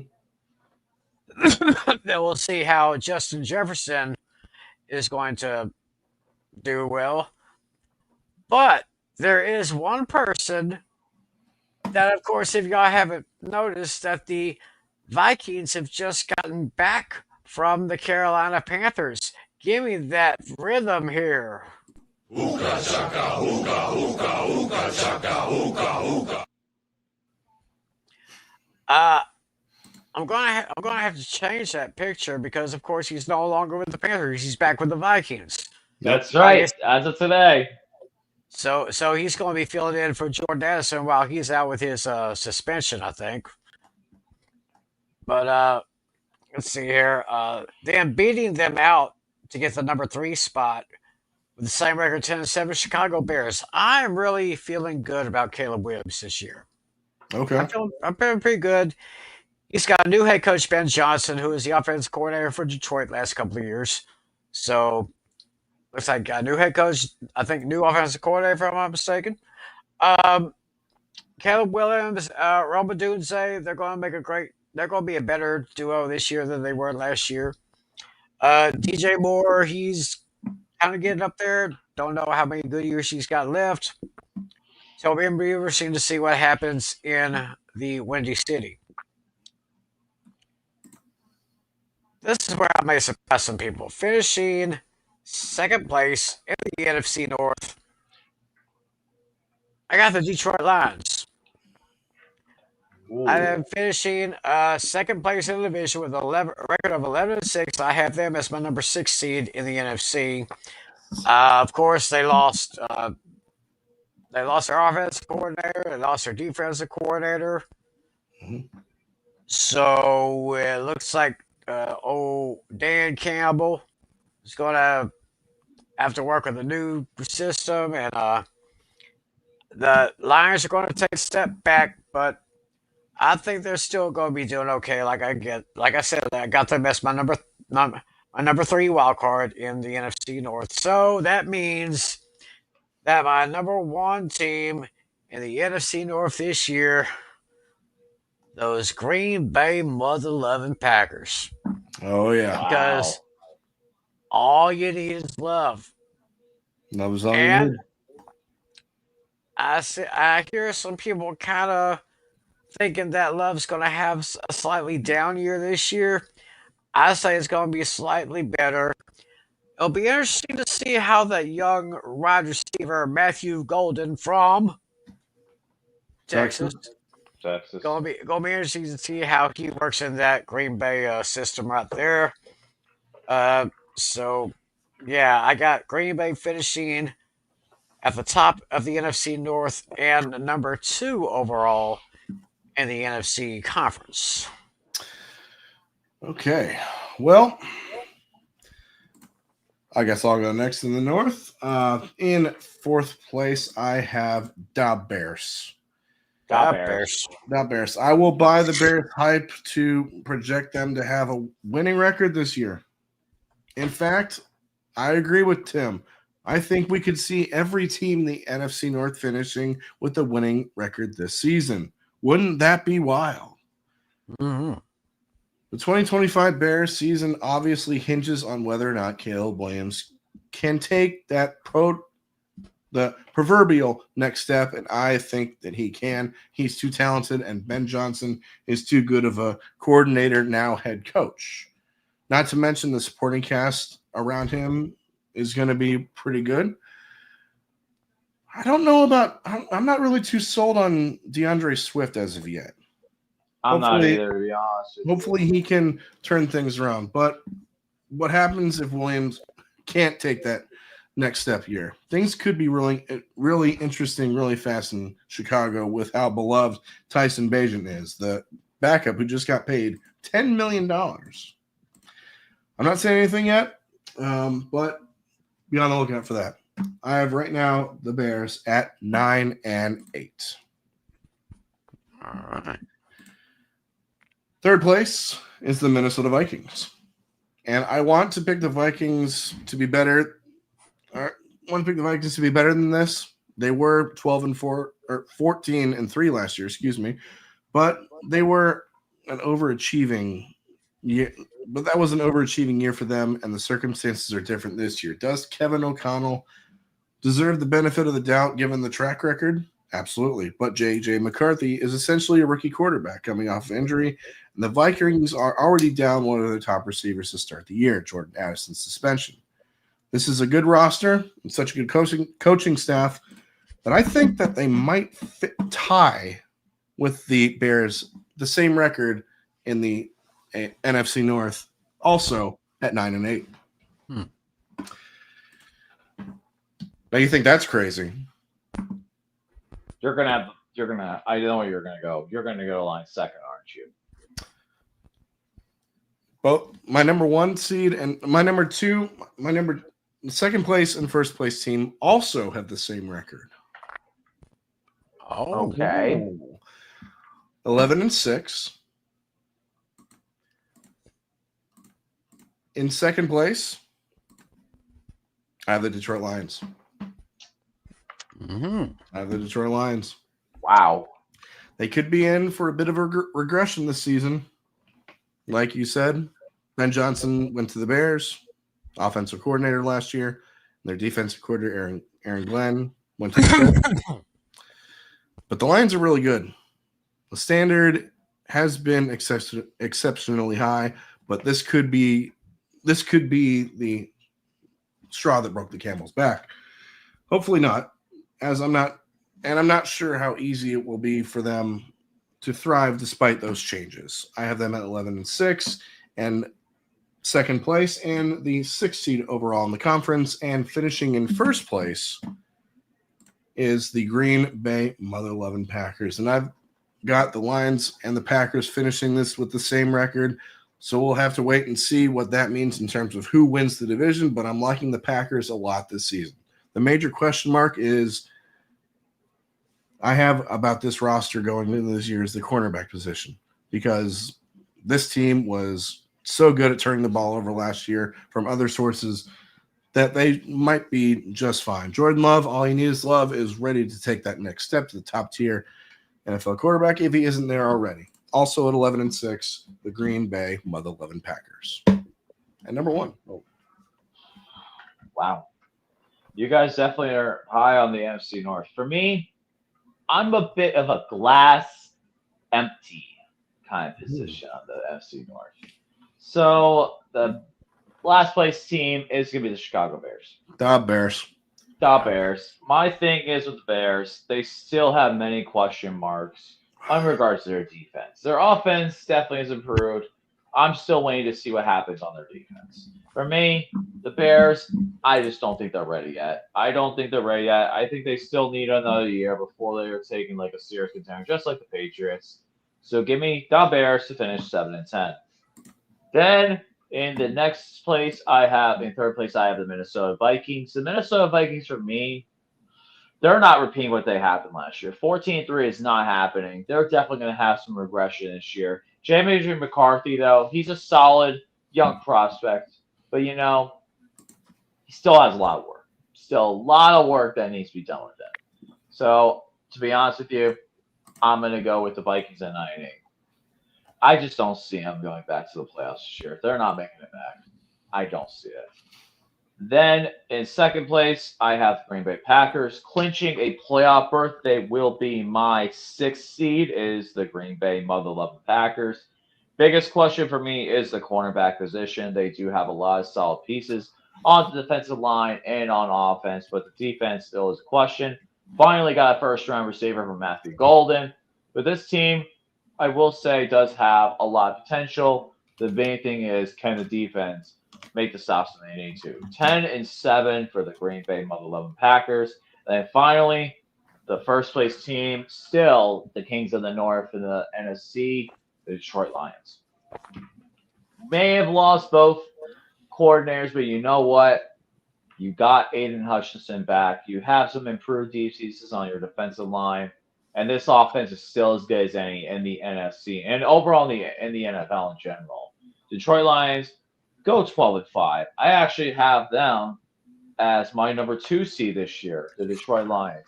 I think that this is their last big shot before the window shuts. Jared Goff, he knows he's in win now mode. A lot of this team knows that they're in win now mode. So I think they get a good chance to do this. So yeah, Detroit Lions, baby. Before we move on to the next division, we got a couple super chats. Starting with Vampire Luke, his AFC standings. He's got number 1 Buffalo, number 2 Denver, number 3 Baltimore, number 4 Houston, number 5 Kansas City, number 6 Cincinnati, and number 7 New England. His rankings for the North: he has Chicago in 4th, Minnesota in 3rd, Green Bay in 2nd, and Detroit in 1st. Just like me. Jack Braz, ladies and gentlemen. 20 burger. Hold up, we'll get to that in a second. Detroit wins the division. Vikings and Bears get the wild card back. Packers at 7 and 10 move on from Jordan Love. That's bold. That is a bold statement there, my friend. We'll see if that pays off. And with a 20, the Montreal Reds have finally been swept in 2025. This 20 is on me. Let's go. Hiya, Jack. Who's your daddy, Montreal? Oh my goodness, that is too funny. Thank you so much, Jack, for the love. Let me just heart those real quick, and there we go. Next division, let's go to the South. Let's go to the NFC South. This is gonna. This will be a quick one. You mind if I go first on this one because mine will be very quick. Yeah, go. Let me just get this first thing out of the way. Arch Manning's not going to be the number 1 pick next year. Why? He's going to stay in college another year. That's right. The New Orleans Saints, though, sorry, you're not getting him. You may be the worst team in the league this year, but you're not getting your quarterback that you wanted. New Orleans Saints right now have the worst roster in the league, and it's not even close. This roster is bad. Spencer Rattler's now your starting quarterback. You got a great young coach, but this roster is so beyond bad. And they need a lot of pieces, a lot of things to go right. I expect them to be huge sellers at the deadline. I see a lot of pieces getting traded out before the end of the year. Saints 2-15 and owners of the number 1 pick in this year's draft. 2-15. Next up is I have the ouch. Oh, UCH, ouch indeed. Yeah, the Saints, they're going to go back to the paper bags over their heads. You're going to see the Aints come back. Oh, they're going to go back to the Aints. And 3rd place, I have the Mylanta Turkeys. Mylanta Turkeys. The Mylanta Turkeys. Michael Penix Jr. does have a lot of promise. Bijan Robinson is is probably the best fantasy running back in all of football right now. And Drake London is such an underrated top-tier wide receiver. But this defense is in trouble. This defense, right? Other than AJ Terrell, what do you realistically have to offer me at this point? The Falcons still have some high moments here. Their offense is going to be really good, but their defense is going to be a huge letdown. 7-10 for the Mylanta Turkeys. Then you have my biggest riser in the NFC South, going from one of the worst teams to finishing 2nd place, the Carolina Panthers. Oh. I'm really liking how Bryce Young turned his career around from being a huge Boston number 1 to now having a lot of solid promise. And I think this guy will be my pick for Offensive Rookie of the Year, Teodra McMillan. Oh, T-Mac? T-Mac from the Carolina Panthers will be your Offensive Rookie of the Year. This dude, I'm telling you right now, will be a top 10 receiver in the league this year, if not top 5. He has such a great build. He is going to be a huge stud this year. I think he'll have a phenomenal game 1. It'll be Bryce Young's target. And the offense is being specifically built around him to utilize his skill set. Along Bryce Young, They're giving McMillan the keys to the car. They're giving them the keys to the car that is the Panther. They're giving them the keys to pretty much. You're getting that young kid, his first ever car. That's what they're doing. The Panthers giving him to McMillan. They're giving him that offense and letting him run wild. With Bryce Young be the good guy that'll throw it well. Panthers at 8-9. This team, if it wasn't for their defense, would be a contender for the NFC South. But their defense is still a ways away. And then finally, my number one team, let's be honest, this was the obvious one. It is the Tampa Bay Buccaneers. Let's be honest here. This is the best team in the NFC South, and it's not close. They'll probably have Division 1 by before Week 15. And the Buccaneers, they have a very solid overall team. Baker Mayfield going to have another great run. This is going to be a very solid overall team. This is actually my number 3 seed this year. Tampa Bay Buccaneers at 11-6. Love that offense. I love the Tampa Bay Buccaneers offense this year. 11-6 the Bucks, number 3 overall seed. Okay. Tim, what say you? All right, in the South, I've got the New Orleans Saints finishing 4th place with a record of 6-11. Although their defense is pathetic, Bijan Robinson's going to have another great year. Michael Penix Jr. is going to be, well, let's face it, he's going to be better than Kirk Cousins. I think Kirk Cousins is still on the team. Yes, Why? he is. Why? Yes, I have no idea. He's got a big ass contract too. Getting paid $20 million to sit on the bench. I guess I would take it, but I guess that's just me. But anyway, yeah, I got the Falcons. I got the Falcons finishing 3rd place at 7-10. Bijan Robinson. I think I'm talking about. I was talking about Bijan Robinson with the Saints. No, he's with the Falcons. The Saints have a little trouble. Yes. It's just terrible. It's almost like a hurricane is going to try to sweep them away, and then they can probably just wipe them away and then build them from the ground up. I guess that's the only excuse I have for that. So I got the Saints in 4th place, the Falcons in 3rd place. Carolina's, I got them at 3rd place. I think Bryce Young could have a better year. Of course, your rookie year was very rough. Last year was a little bit better. I'll say this year will be a little bit better. I got the finishing 8-4. But I also read that the Tampa Bay Buccaneers will have the number 1 spot in the division. I got them as number 3 seed in the conference. Mike Evans looking good. Hopefully Godwin stays healthy. Bucky Irving, last year, he was one of the best rookie running backs that I've seen in quite a while. I think he's going to have a better year that year. I think he's going to do better this year. And, of course, with Baker Mayfield leading the way for that offense, I see them finishing with a record of 12-5.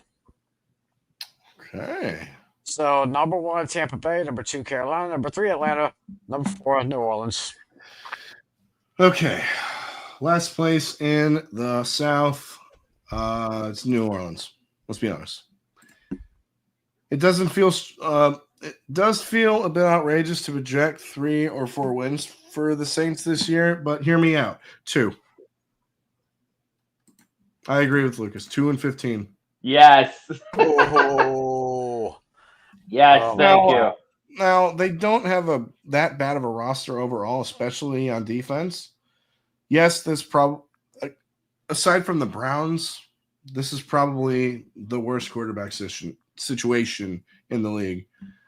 And that's one area of this team you'd point out as being really ugly.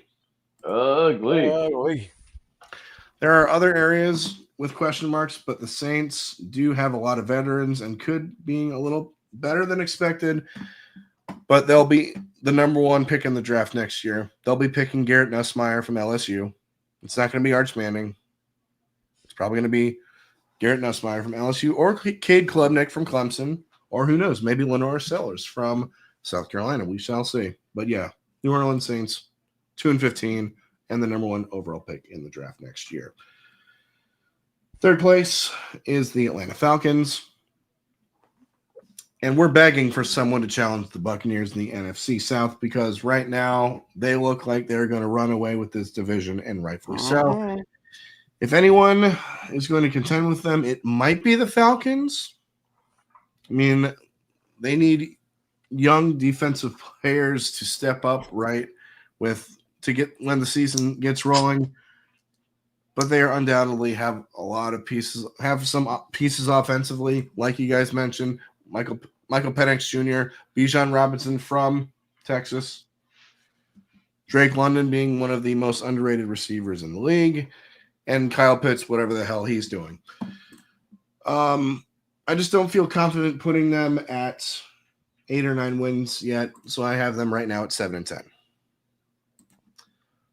Second place is the Carolina Panthers. Now, the Panthers are the other team I'm not 100% sure what they do with at this point.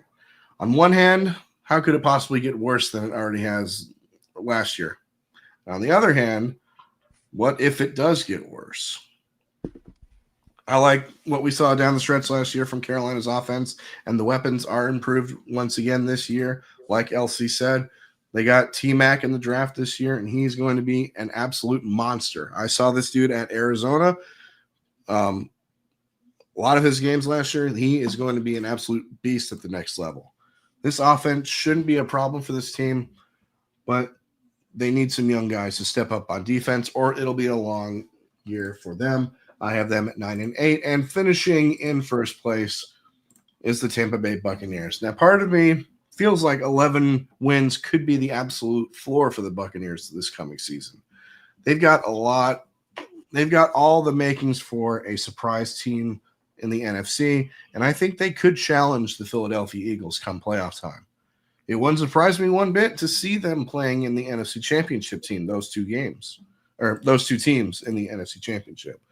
Of course, just like with any team, staying healthy is of paramount importance, and the Buccaneers have dealt with a lot of injuries in the recent years. But if healthy, they are a legit contender in the NFC. I have the Buccaneers right now at 12-5. Now moving on to Tim's division in the NFC East. You have the floor, Tiny Tim, for the East.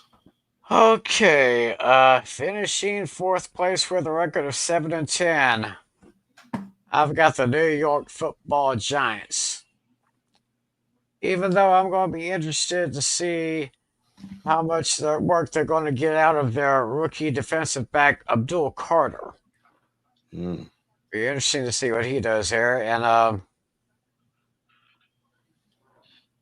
I don't know how many games Russell Wilson is going to start before he gets hurt because he's getting older. And then they put in Jackson Dart, that highly, very good rookie there.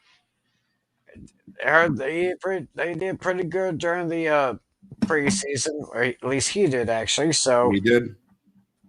So that might be a spark to the Giants, but I see them at 6-11 at best. No, 7-10 at best. Y'all might find this shocking, but then again, you might not. Finishing third place, my boys. Yep. The boys. Mm-hmm. Yeah, my boys. If Micah Parsons does not sign, he'll probably sit the season. But we have lost a lot of pretty good defensive players this past year to free agency, including the great DeMarcus Tank Lawrence. Mm-hmm. Lost him, and I think we did get Dante Fowler Jr. back. Did. Yeah, I we did see got that. him back, but I've not seen anyone with the dogged, relentless playing motion like Michael Parsons has. I mean, he just goes out and gets it. I mean, No wonder he was the Defensive Rookie of the Year for 2021. I mean, he's all there.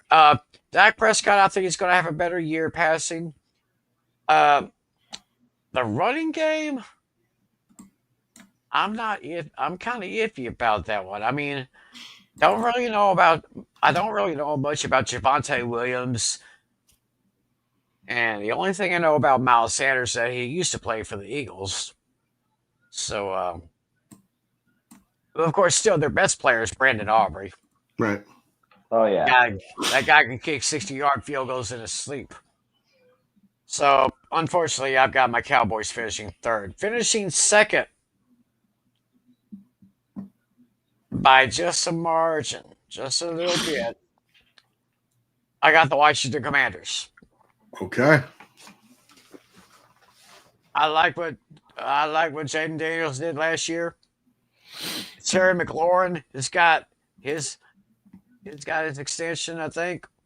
Or was no, he got a contract extension. I think it was Hendrickson that got the raise there. Yep. So Yeah, Henderson got the raise. So good to have Terry McLaurin back. He is a great young receiver for that team. I think it will be the offense that drives the Washington Commanders to what I see here is a 12-5 record, number 5 overall in the conference. And of course, that means at number 1, finishing with a record of 13-4, and with the number 1 overall seed, the Philadelphia Chickens. The Philadelphia The Chickens. The Chickens. So much better. They still got the talent. I mean, they still got the things going there in Philly. I mean, Howie Roseman is like a genius. He is.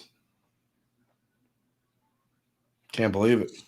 So I've got the Chickens in first place, the Commanders second, my Cowboys third, and the Giants fourth place. So if Jerry wants a glory hole, no, he's going to go down the glory hole. Yeah, glory hole. Yeah. So the Eagles are so much better. Oh yeah, Senator Romey. The Eagles Senator Romey are so much better than the Eagles. Always a classic. Never getting rid of that. No, never get rid of it. Never getting rid of Don't that. get rid of it. All right. For the NFC East, in last place, I have the New Jersey. Actually, real quick before we do that, got a couple supers we gotta get through. Supers.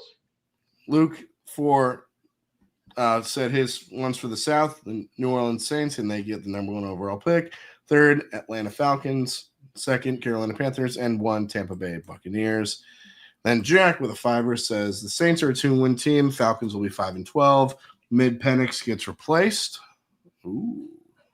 Panthers at 7-10, and Buccaneers run away with this division once more. And then Vampire Luke with his NFC East predictions. Number 4, the New Jersey Giants, not the Jets. The Dallas Cowboys, the Philadelphia Eagles, and the Washington football team. How you doing? How you doing? All right.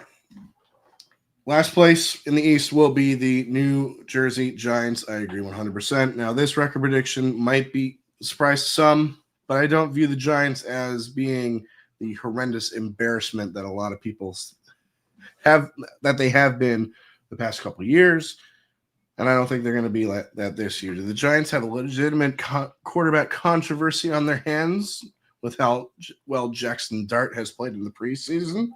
That's a possibility. The Giants do have someone they actually can turn to if things go poorly with Russell Wilson, and that defensive front looks really, really freaking good. That's going to raise the floor on this team. They could be sneaky dangerous, but right now I have them at 7-10. Third place. I'm agreeing with you, Tim. I am going with your boys. Yeah. Your Dallas Cowboys. You can flip those numbers which way you want. The Cowboys have the feel of a 500 team, but you can obviously can't go 500 in today's NFL. And I struggle with this prediction just a little bit because the Cowboys have won 12 games almost like clockwork when Dak Prescott is actually healthy. The Micah Parsons drama is getting a little bit out of hand. Right. I'm not really sold on Broughton Schottenheimer as a head coach. And the running game, who is your guys' running back right now? Javonte Williams is number 1, and Miles Sanders is at number 3. We have a rookie, Jaden Blue. He's at number 2. I forgot about Jaden Blue. They moved him up. They moved him up the depth chart, so he's at number 2. Isn't he from Texas? I believe so. There you go. So they have a lot to like this season, but they're going to be a frustrating team week to week, and that's just my guess. Right. I have them right now. Sorry to do this to you. I have them right now at 8-9. 8-9. But who knows? Who knows? They could change. Could change within this coming season. Second place, I have the reigning, defending, undisputed Super Bowl champion. Wow. Those Philadelphia Chickens. And I thought about putting them at 12-5 for the Eagles here. But the more you think about it, the harder it is to find more than 7 losses for this team. The Eagles may have lost some pieces and coaches, but they are still a well-oiled machine with elite players on both sides of the ball. And the fact that they have Vic Fangio running the defense is a huge advantage over the rest of the league. I'd be a little shocked if we didn't see the Eagles repeating the NFC in the Super Bowl again this year, but I think that they'll finish in second place. I have them at, let's see right there, 11-6 for the Philadelphia Eagles, and in first place, continuing the trend of different champions of the NFC East. I have the Washington Redskins. I still view the Redskins as, yes, I'm still calling them the Redskins. I don't give a damn. Still view the Redskins as a top team in the NFC, but I'm not sold that they are going to be as good or better than what we saw last year. Jane Daniels is outstanding. The offensive line got a major upgrade when they traded for Laramie Tunsil from the Houston Texans. But the Commanders were the second worst team in the NFL just 2 seasons ago. They had a lot of work that needed to be done, and they were ahead of schedule with the way that they played last year. I'm skeptical that this team has the pass rush to be able to win 12 or more games this year, but I think they might. I think they will. 12-5 for the Washington Redskins. So it's my turn now. Finally going to get to this division. This division, honestly, it has its ups, it has its downs, and it's going to have something that we haven't had in 21 years. So, starting off I think I know what you're getting at. So, first thing is the New Jersey Giants.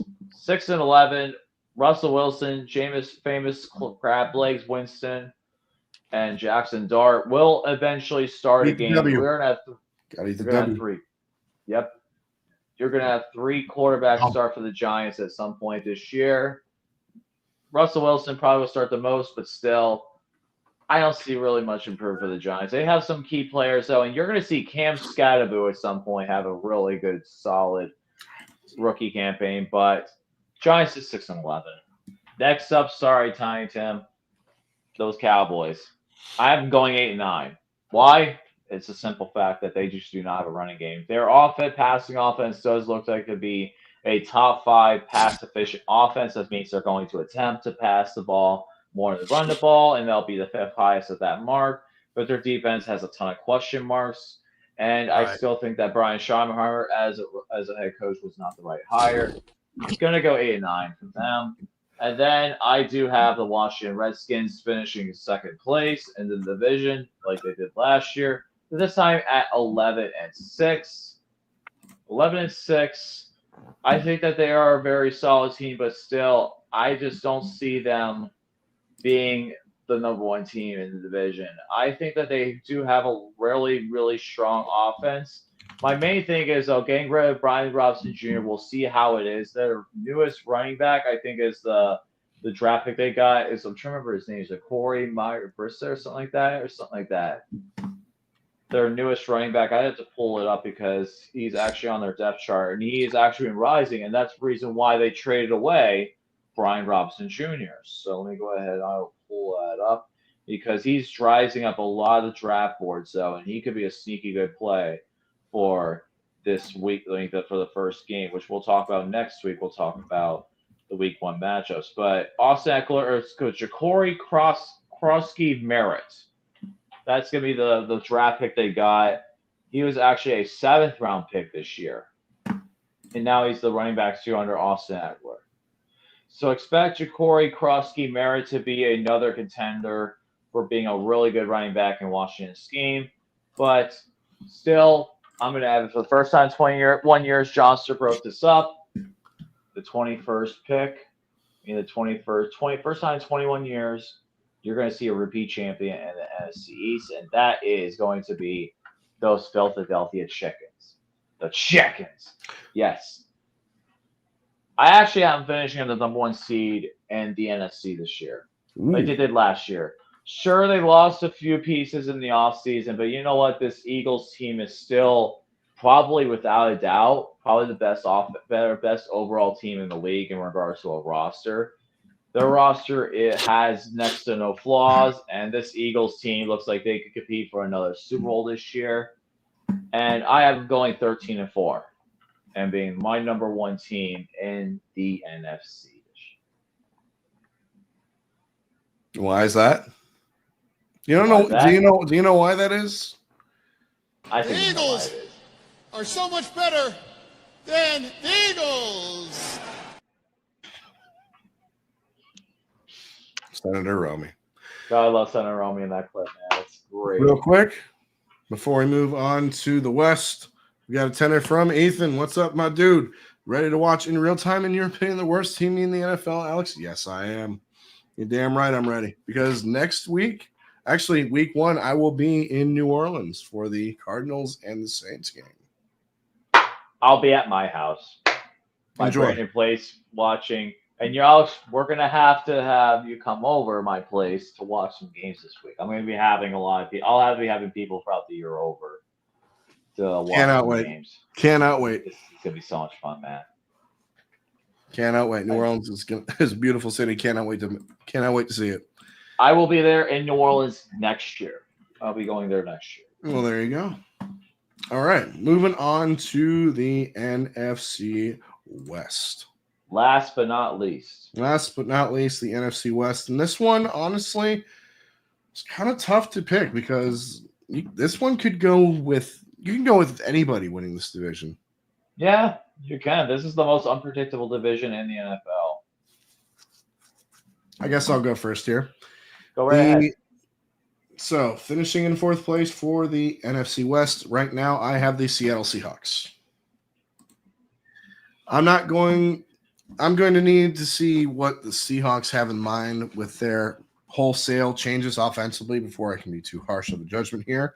Part of me wants to predict 6 wins, but that would be selling the Seattle defense just a little bit short, as well as what Sam Darnold did last year. But is Sam Darnold going to be able to duplicate what he did in Minnesota now that he's in Seattle? Why did the Seahawks trade DK Metcalf again? Exactly. I didn't love this team's offseason, and to be honest, but they could end up surprising me and many others as well. When it comes to Sam Darnold, though, you remember those last couple of games where he shit the bed? Yep, I remember that. I think we're going to see a lot more of that in Seattle this year. I have them at 7-10. I have the Seahawks at 7-10. Second and third place, I have both teams finishing with a record of 9-8. But who's in second, who's in third? In third place, And I'm probably going to get a lot of hate for this. I think I know where you're going. Third place, I got the 49ers. You know what? A-Bomb's not going to be happy. A-Bomb's just going to look at it like this. A-Bomb's not going to be happy. C.A. Cougar's not going to be happy. Snowman's not going to be happy. Ishii's not going to be happy. I get it.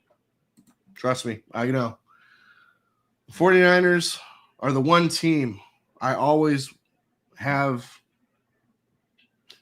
are the one team I will always have unwavering faith in. Kyle Shanahan is such a good coach. The 49ers will be able to bring back – they were able to bring back Robert Saleh this season as defensive coordinator. Even with so much youth on that team defensively, Saleh is going to have those guys prepared every single week. And the 49ers have the core offensively to be a top tier in the NFC once again. But health will be the biggest concern for this team once again. Will Christian McCaffrey stay healthy?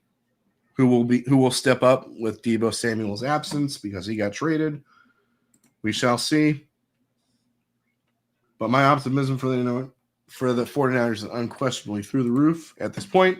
But right now, I see them at 9-8. Also finishing 9-8 are the Arizona Cardinals. Now, the Arizona Cardinals are a fun preseason pick for a lot of people to be a surprise team in the NFC. But if everybody is predicting it, are they really a surprise? That's a good point. I think 9 wins is a fair projection for this team based on where they've been trending under head coach Jonathan Gannon. And Gannon has had his guys playing hard each of his first 2 years with the Cardinals. And now he's got the best collection of talent that he's had his 3 years there.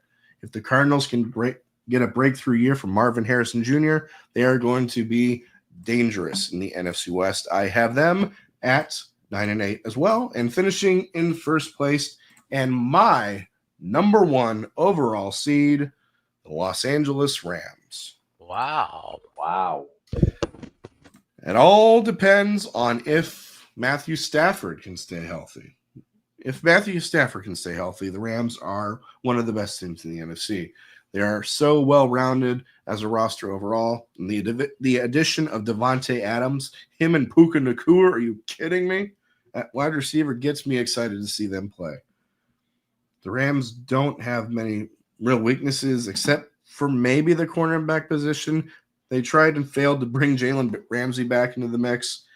With all their talent, the Rams have on the offensive side of the ball, as well as their defensive front. It's hard for them finishing fewer than 11 games with Stafford on the field. I think they're the number 1 overall seed, and I have them finishing with 14-3. Wow, you are really bullish on Whose house? Holy. Swerve's house. Swerve's house. That's actually insane. Yep. Wow. I'm a little shocked, man. I'm definitely nowhere near as optimistic as you are for the NFC West. I'm more of a pessimist when it comes to the NFC West. And my predictions are nothing like yours do. Let me just go through my think is going to be the last place team. And that is actually going to be the Arizona Cardinals. For me, the Arizona Cardinals don't go anywhere with Kyler Murray. Kyler Murray right now, he has flashes of being a good quarterback. He could just never get it put together. I'm sorry, I cannot buy into Kyler Murray. I cannot get into him at all. He's one of the weakest I think he's one of the most overrated players in the entire NFL in regards to quarterback position. And the defense just does not surprise. The defense just doesn't really have much in regards to talent. So I actually have the Arizona Cardinals finishing at 3-14. Oh, I am very pessimistic about the Arizona Cardinals. 3-14. I think their offense will. I think their offense will have strides, but I just don't trust their defense to do anything. This is gonna be a rough year for the Cardinals, and I think this is the year they finally get rid of Murray and they move on from him and get a quarterback in next year's draft. Man, I just don't see it with the Cardinals. I don't trust them. I could be completely wrong, but I just don't see it with Arizona Cardinals this year. They just do not impress me. Sure, they'll get a good win, nice win week 1, but who are they going to win after? Where are they going to get their next win after that? I don't see them beating the Panthers. I don't see them beating the 49ers. Maybe against the Seahawks, but and the Titans, but man, this is a rough schedule for them, man. I don't see many winnable games for them. And then that second half of the year is absolutely brutal. Buccaneers, Rams, Texans, Falcons, Bengals, and Rams. That they're not winning any of those games. Let's be honest here. They're not. So, but Cardinals 3-14. I don't see it. Then in second place, in third place, I actually have the Seattle Seahawks. Seahawks, they're in one of those limbo teams. I think Sam Darnold will do enough, but the Seahawks just don't impress me too much to make that next jump. I think Darnold will outperform many of the naysayers, but it's still not going to be anywhere close to enough. 8-9 for the Arizona card for the Seattle Seahawks. Mm-hmm. Then in second place, CA Cougar. You're going to like this one. San Francisco 49ers. 49ers, I think, will get back to the playoffs. I think that their defense, I think their offense, once Brandon Ayuk is fully healthy, this 49ers offense will be scary underrated. Brock Purdy is one of the most efficient quarterbacks in the league. Christian McCaffrey is now fully healthy. You have Ricky Pearsall, who is a fantastic, solid player, and I think he is going to continue to do really good things this year. Then this team does have a lot of key underrated pieces on defense, but I still think the 49ers will clinch a playoff berth. I actually have them as the 7th seed at a record of 10-7. And then number one, I agree 100% with you, Alex. It's the Los Angeles Rams are winning the division. This Rams team does have a lot of solid overall pieces. Their offense will probably be one of the best in the league. And I think the Rams offense will be a top-tier offense in general. Devontae Adams, Kyren Williams, even Blake Corum as a good complementary back to Kyren Williams. This team has a lot of great offensive play key pieces on the offense. But their defense does scare me a little bit, mainly the defensive line cornerback, but I still think that could be remedied. I'm going to set them for 11-6, and they will be my 4th seed in the NFC playoff picture. Okay. All right. Tim, well, did you give your picks for the West yet? I'm about to right now. Here we go. I've got the Arizona Cardinals finishing 4th place with a record of 8-9. I'm gonna give them a little bit more credit. I do agree with LC's take on Kyler Murray. He's kind of slightly overrated. A bunch of sizzle, but not really much substance there. I'm going to take the Seattle Seahawks to finish 3rd place with a record of 9-8. Be interesting to see how Sam Darnold does up there in the Great White North. I've got the San Francisco 49ers as my number 2 team in the West and number 7 overall in the NFC with a record of 10-7. Yes, injuries are going to be a major factor. Can Run CMC stay healthy? I think I can see an upgrade for Ricky Pearsall this year. And number 1 winning the division again is going to be, I got the Los Angeles Rams with a record of 11-5. Oh, it's 6? 11. 12-5. Or 12-5. Well, I actually have 12, and I'm gonna go. What was that, 11 or 12? I'm gonna go 11-6. All right. Okay. I'm gonna go 11-6. 11-6 with the Los Angeles Rams there. I'm not really not too high on Kyren Williams this year. May have kind of a slow year this year, but when you got Puka Nacua, Devontae Adams, and got a veteran, Tutu Atwell, that's a nice receiving core. So I've got number 1 Rams, number 2 49ers, 3 Seahawks, and 4 Arizona Cardinals. All right. Nice. Seedings. for the NFC. Greetings. Real Right. quickly before we do that, a couple supers. Luke's NFC West standing: Seattle 4th, San Francisco 3rd, Arizona 2nd, Los Angeles 1st. Jack with a fiver says Jalen Milroe would take over for Sam Darnold midway through the season. I would not be surprised about that. Same I here. wouldn't be I surprised. would either. not be surprised. And as for Luke's seed, he has number 1 Detroit, number 2 the Rams, number 3 the Commanders, number 4 the Bucks, number 5 the Eagles, 6 Packers, and 7 Cardinals. Interesting. As it pertains to the NFC stand seeds, I will go first. Number 1 seed overall will be the Los Angeles Rams. The number 2 seed, the Tampa Bay Buccaneers. The number 3 seed, the Washington Redskins, Commanders football team, whatever the hell you want to call them. The number 4 seed will be the Green Bay Mother Loving Packers. The number 5 seed will be those Philadelphia Chickens.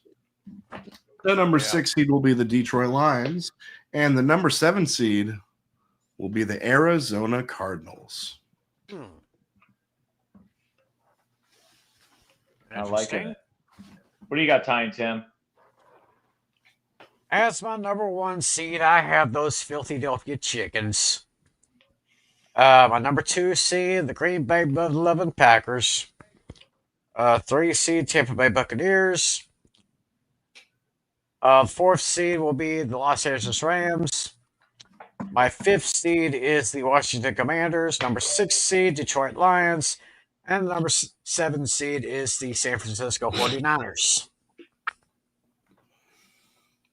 For me, I got the Philadelphia Chickens in 1st, Detroit Lions 2nd, Buccaneers in 3, the Rams in 4th, Washington Redskins in 5th, Green Bay Packers, Rebel Mother Love the Packers in 6th, and the 49ers as the 7th seed. And now it's time to predict the playoffs. Playoffs? Playoffs? Playoffs? Oh, where the hell are? Yeah, where's the coach? Where the hell are each?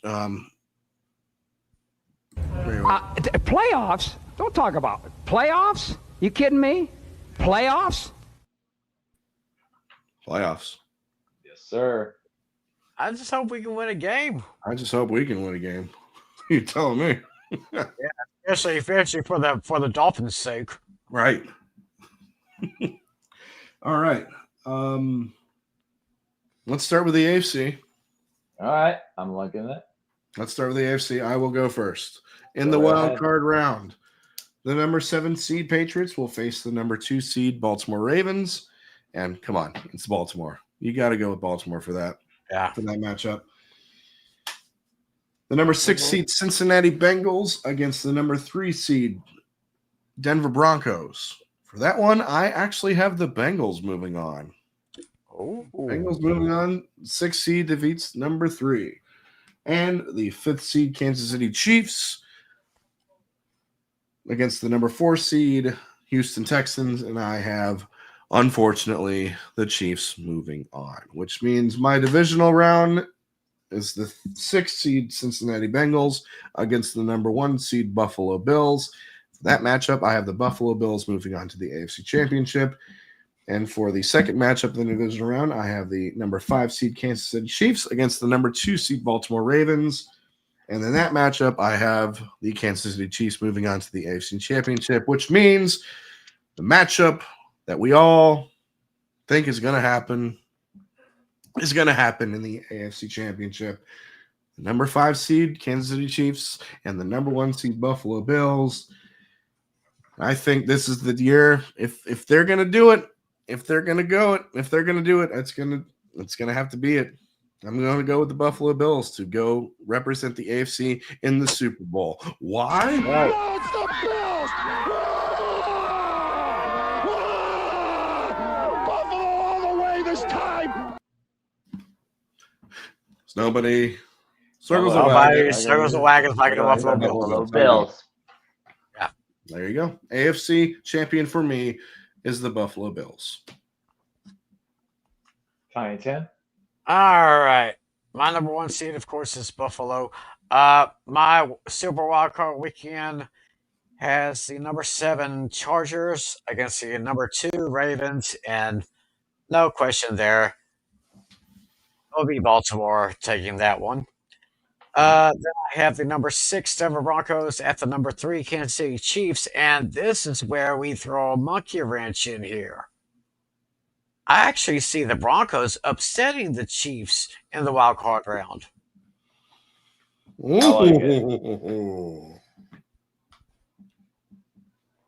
I like that. I like it a lot. Oh, dude, I like that too, man. Chiefs losing before the AFC Championship is music to my ears.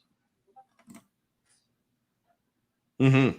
I was kind of waiting on are you for real? Oh. All right. You know what? Just for the hell of it. Bitch, are you Yeah. for real?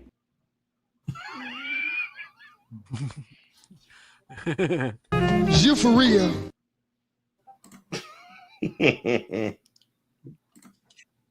Yeah, I go ahead and unload it. What in the all types of blue hell Is that? Yeah. What? I can actually see it happening. Well, I could too. anyway, the third matchup there will be the number 5 Pittsburgh Steelers against the number 4 Houston Texans. And Lucas, you're gonna like this. I've got Pittsburgh taking down Houston. Okay, now all right. You for real? Finally. Now I'm unloading. Come on.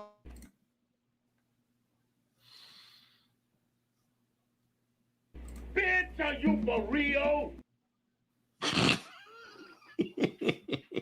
Oh, goodness gracious. Bitch, so Hey, person, I love it, man. I love it. you big dummy. You big dummy. Okay, so in the divisional round, I've got number 1 Buffalo at home against number 6 Denver. This is where Denver's dream run comes to an end. Buffalo will take down Denver. And I'm sorry here, but in one of the best rivalries in the NFL, I've got the Baltimore Ravens beating the Pittsburgh Steelers. So that means I've got number 1 and number 2 in the AFC Championship game. And this year, it's going to be Buffalo that takes down Baltimore. So I've got Buffalo. Buffalo all the way this time.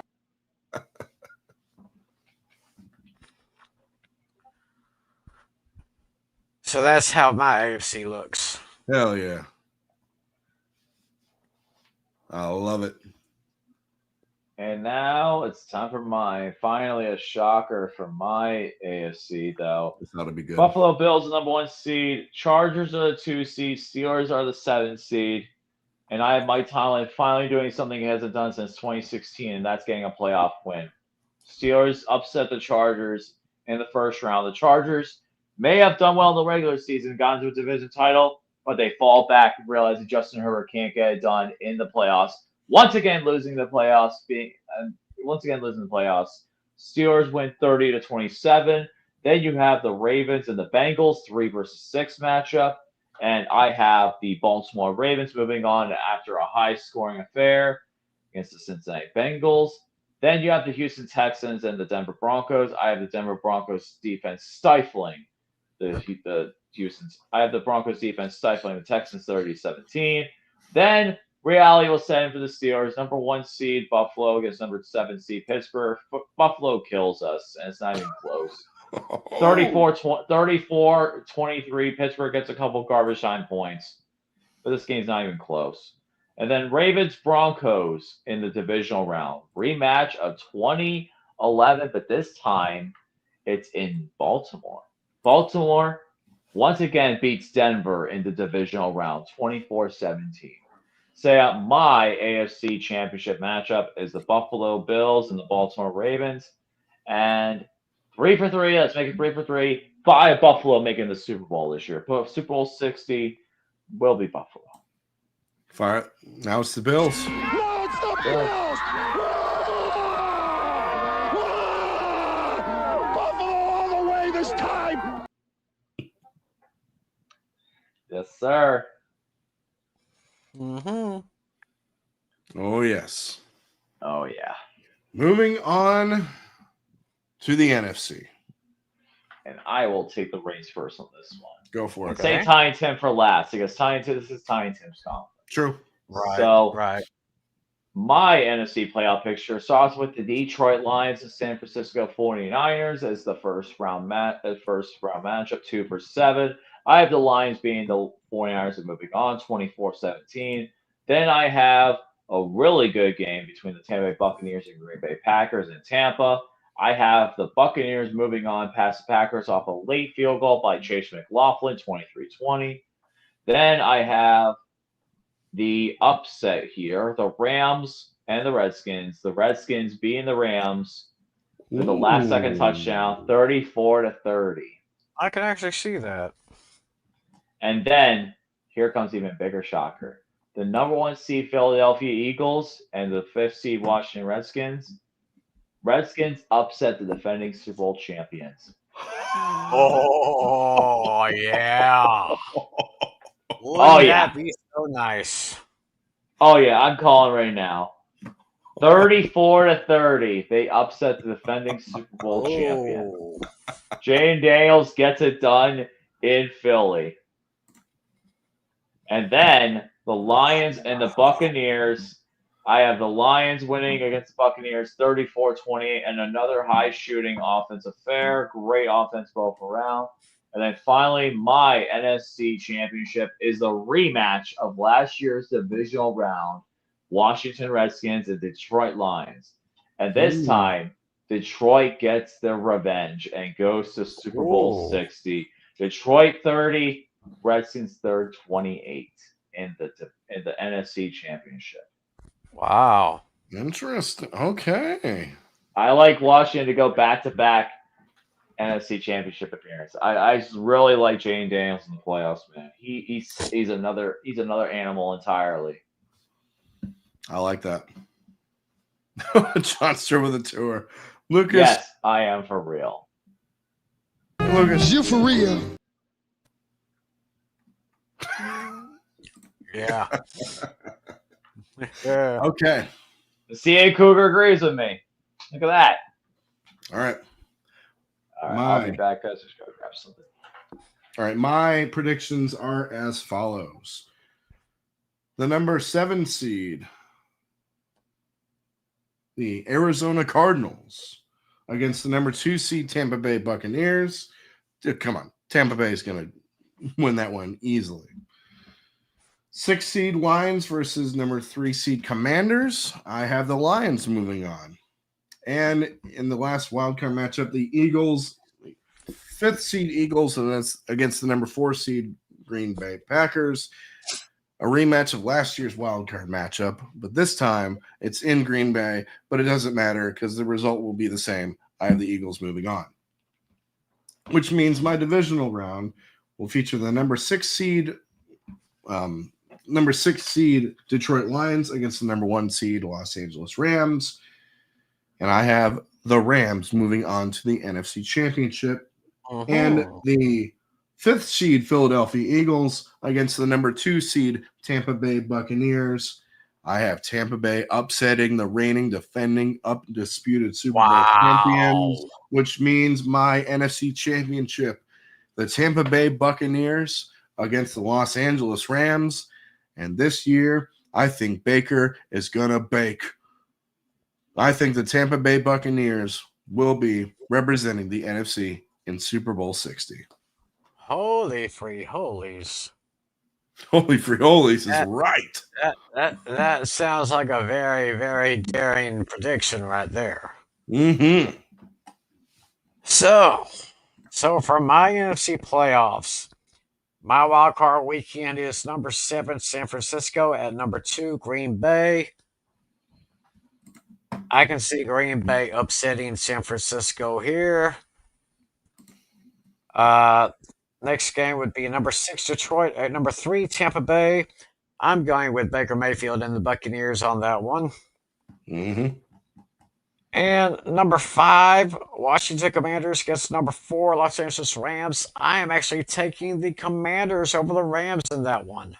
Okay. Oh. And so, Ooh. so for my divisional round, I have number 5, Washington at number 1, Philadelphia. And just like LC, I've got the Commanders over those chickens. Ooh. Ooh. Yeah. And then my other game is going to be the old Bay of Pigs game. Mm-hmm. It's going to be number 3, Tampa Bay against number 2, Green Bay. That's going to be fun. And I've actually got Green Bay taking down Tampa Bay in that one. Okay. Oh. So that leads to my NFC Championship game, which would be the number 5 Commanders against the number 2 Green Bay Packers, and this is where everyone is going to crap in their pants. I can actually see the Commanders beating the Packers in the NFC Championship game. Wow. Yeah.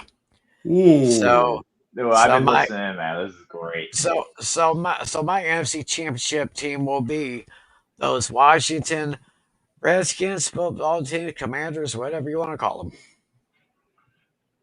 This is insane. We all got crazy Super Bowl predictions. Right. Yep. So we all got the Bills. All got the Bills. But we all got completely different NFC teams. Yep. Yeah. Who will win? He's got the Lions. He's got the Commanders. And I have the Buccaneers. Now, who will win that matchup if it were to happen? Between who? For me, it's Bills and Lions. Honestly, the team that's lost 4 in a row and finally making it the 5th time versus the team that's making it the first time. Finally going to get justice for Josh Allen. Josh Allen and Haley Steinfeld are the true power couple of the NFL. Will take over Kelsey and Swift. Give me Josh Allen, the Bills to win the Super Bowl. 49-42. Give me the Bills winning the Super Bowl. Oh, dang. Wow. That's going to be a high-scoring affair in Santa Clara. Yeah, that would be.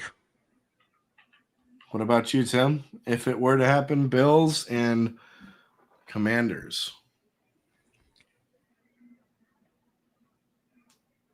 I am actually going to take the Washington Commanders. Whoa. The birth of a new star in the league.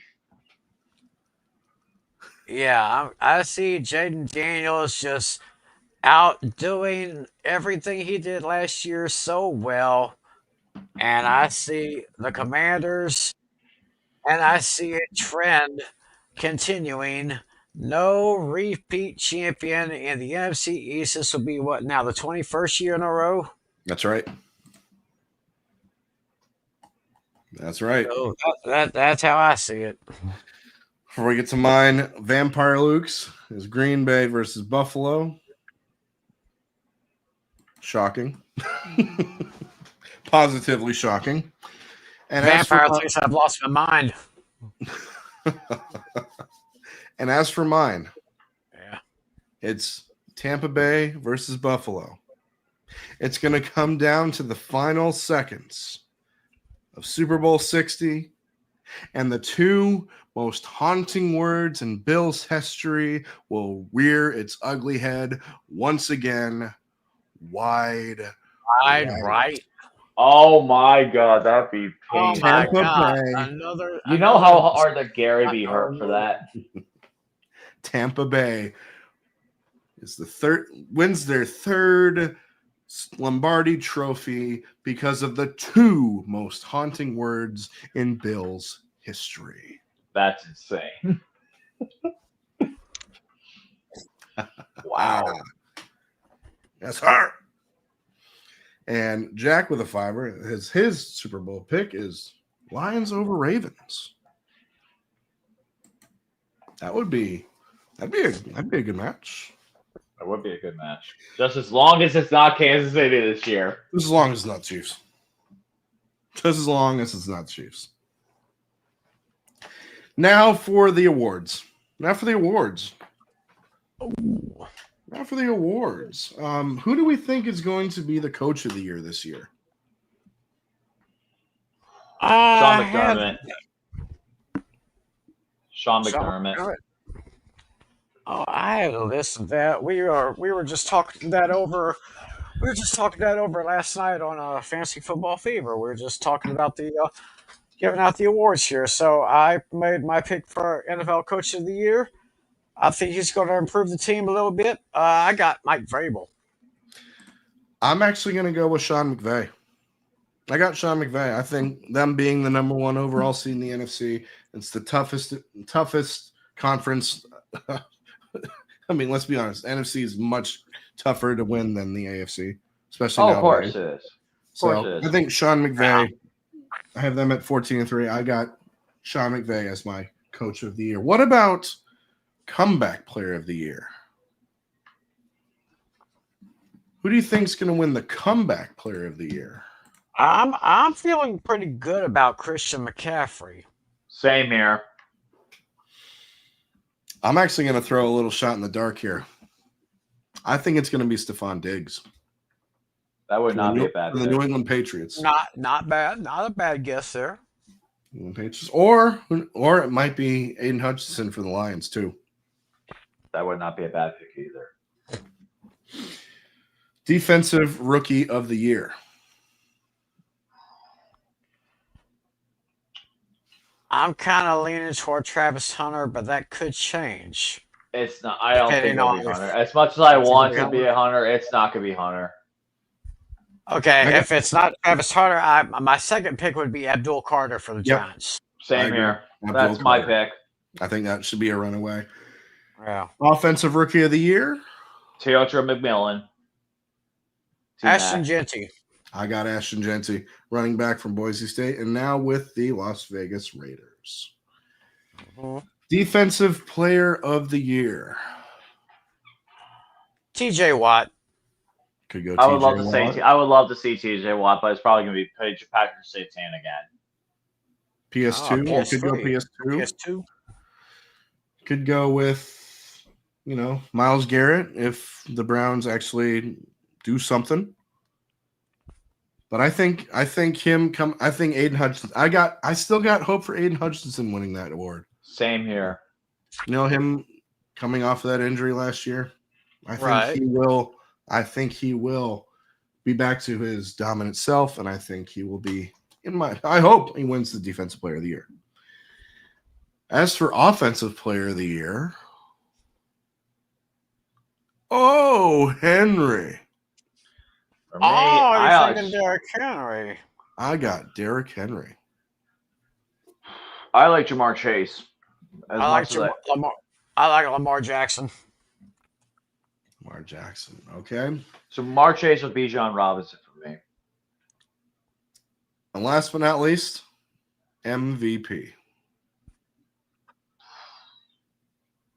I say Jackson, either Jackson or Allen again. I can think they're going to have some spectacular years, maybe this year and next year, maybe. LC, what about you? As much as I hate to say it, it's going to be Lamar Jackson. I think he'll win number 3. Now, this is a hot take. My MVP, my preseason MVP is Baker Mayfield. I like that one. I think those offensive weapons that he has right now with Godwin, and Evans, and Mbuka, and McMillan, and Cade Otton, and Bucky Irvin, and all these weapons on offense for the Tampa Bay Buccaneers. I think Baker Mayfield is going to get to that next level and win MVP and bring home that Lombardi trophy to Tampa Bay. There you go. Johnster with a fiber before we close out. He's got the Bucks beating the Bills too. Oh, but you don't think it's going to come down to wide right again? So some more fourth down stand. And the only person, I will say, the only person that's holding back the Buccaneers is Todd Bowles. Yeah. That's all I'm saying. Yeah. That's all I am saying. And that's it. That's it for guys. our preseason picks. Next week, it's week number one. We're back. We're back. Yeah. Be there, be square. Full throttle. That's right. Back in the saddle again. Mm-hmm. Can't wait to do it next week, the exact same time, 10 o'clock Eastern Standard Time, week 1. Yes, sir. Be there. We got Fantasy Football Fever. Draft night is this Friday. Yes, That's right. And not only am I promoting my channel, I'm also going to promote John Flynn because this is basically a joint effort between myself and him. And of course, we'll have John Natale with us. And hopefully you two guys, because you're in my league too. You're in the league too. Yeah, that's true. I'm going to be there. I'll be there for sure. And our commissioner, John Natale, he's got a target on his back. Oh, he does? Because he's a champ, so... Yeah, I won it last year. I won 2 years ago, and he won it last year. Yeah. So, yeah, be there. So y'all check us out. YouTube.com, TJM3774, or YouTube.com/John Flynn. For the win. For the win. Johnny Flynn for the win. That's right. LC, you got anything coming out? No, I'm just going to be here. Just going to be here and hanging out with you guys as always. Just here so you won't get yes.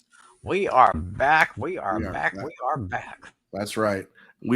Thank you guys so much for joining us tonight. Hope you guys come back next week and the weeks following on. So, ladies and gentlemen, for LC Muscles 28, for Tiny Tim, this is A Pizzle saying peace out and fins up. Baby! We'll see you guys next week. Let's go, Steelers. Do something, please. Let's go. Come on, Cowboys. Let's have a good year. Take care, everybody. Fire Greer.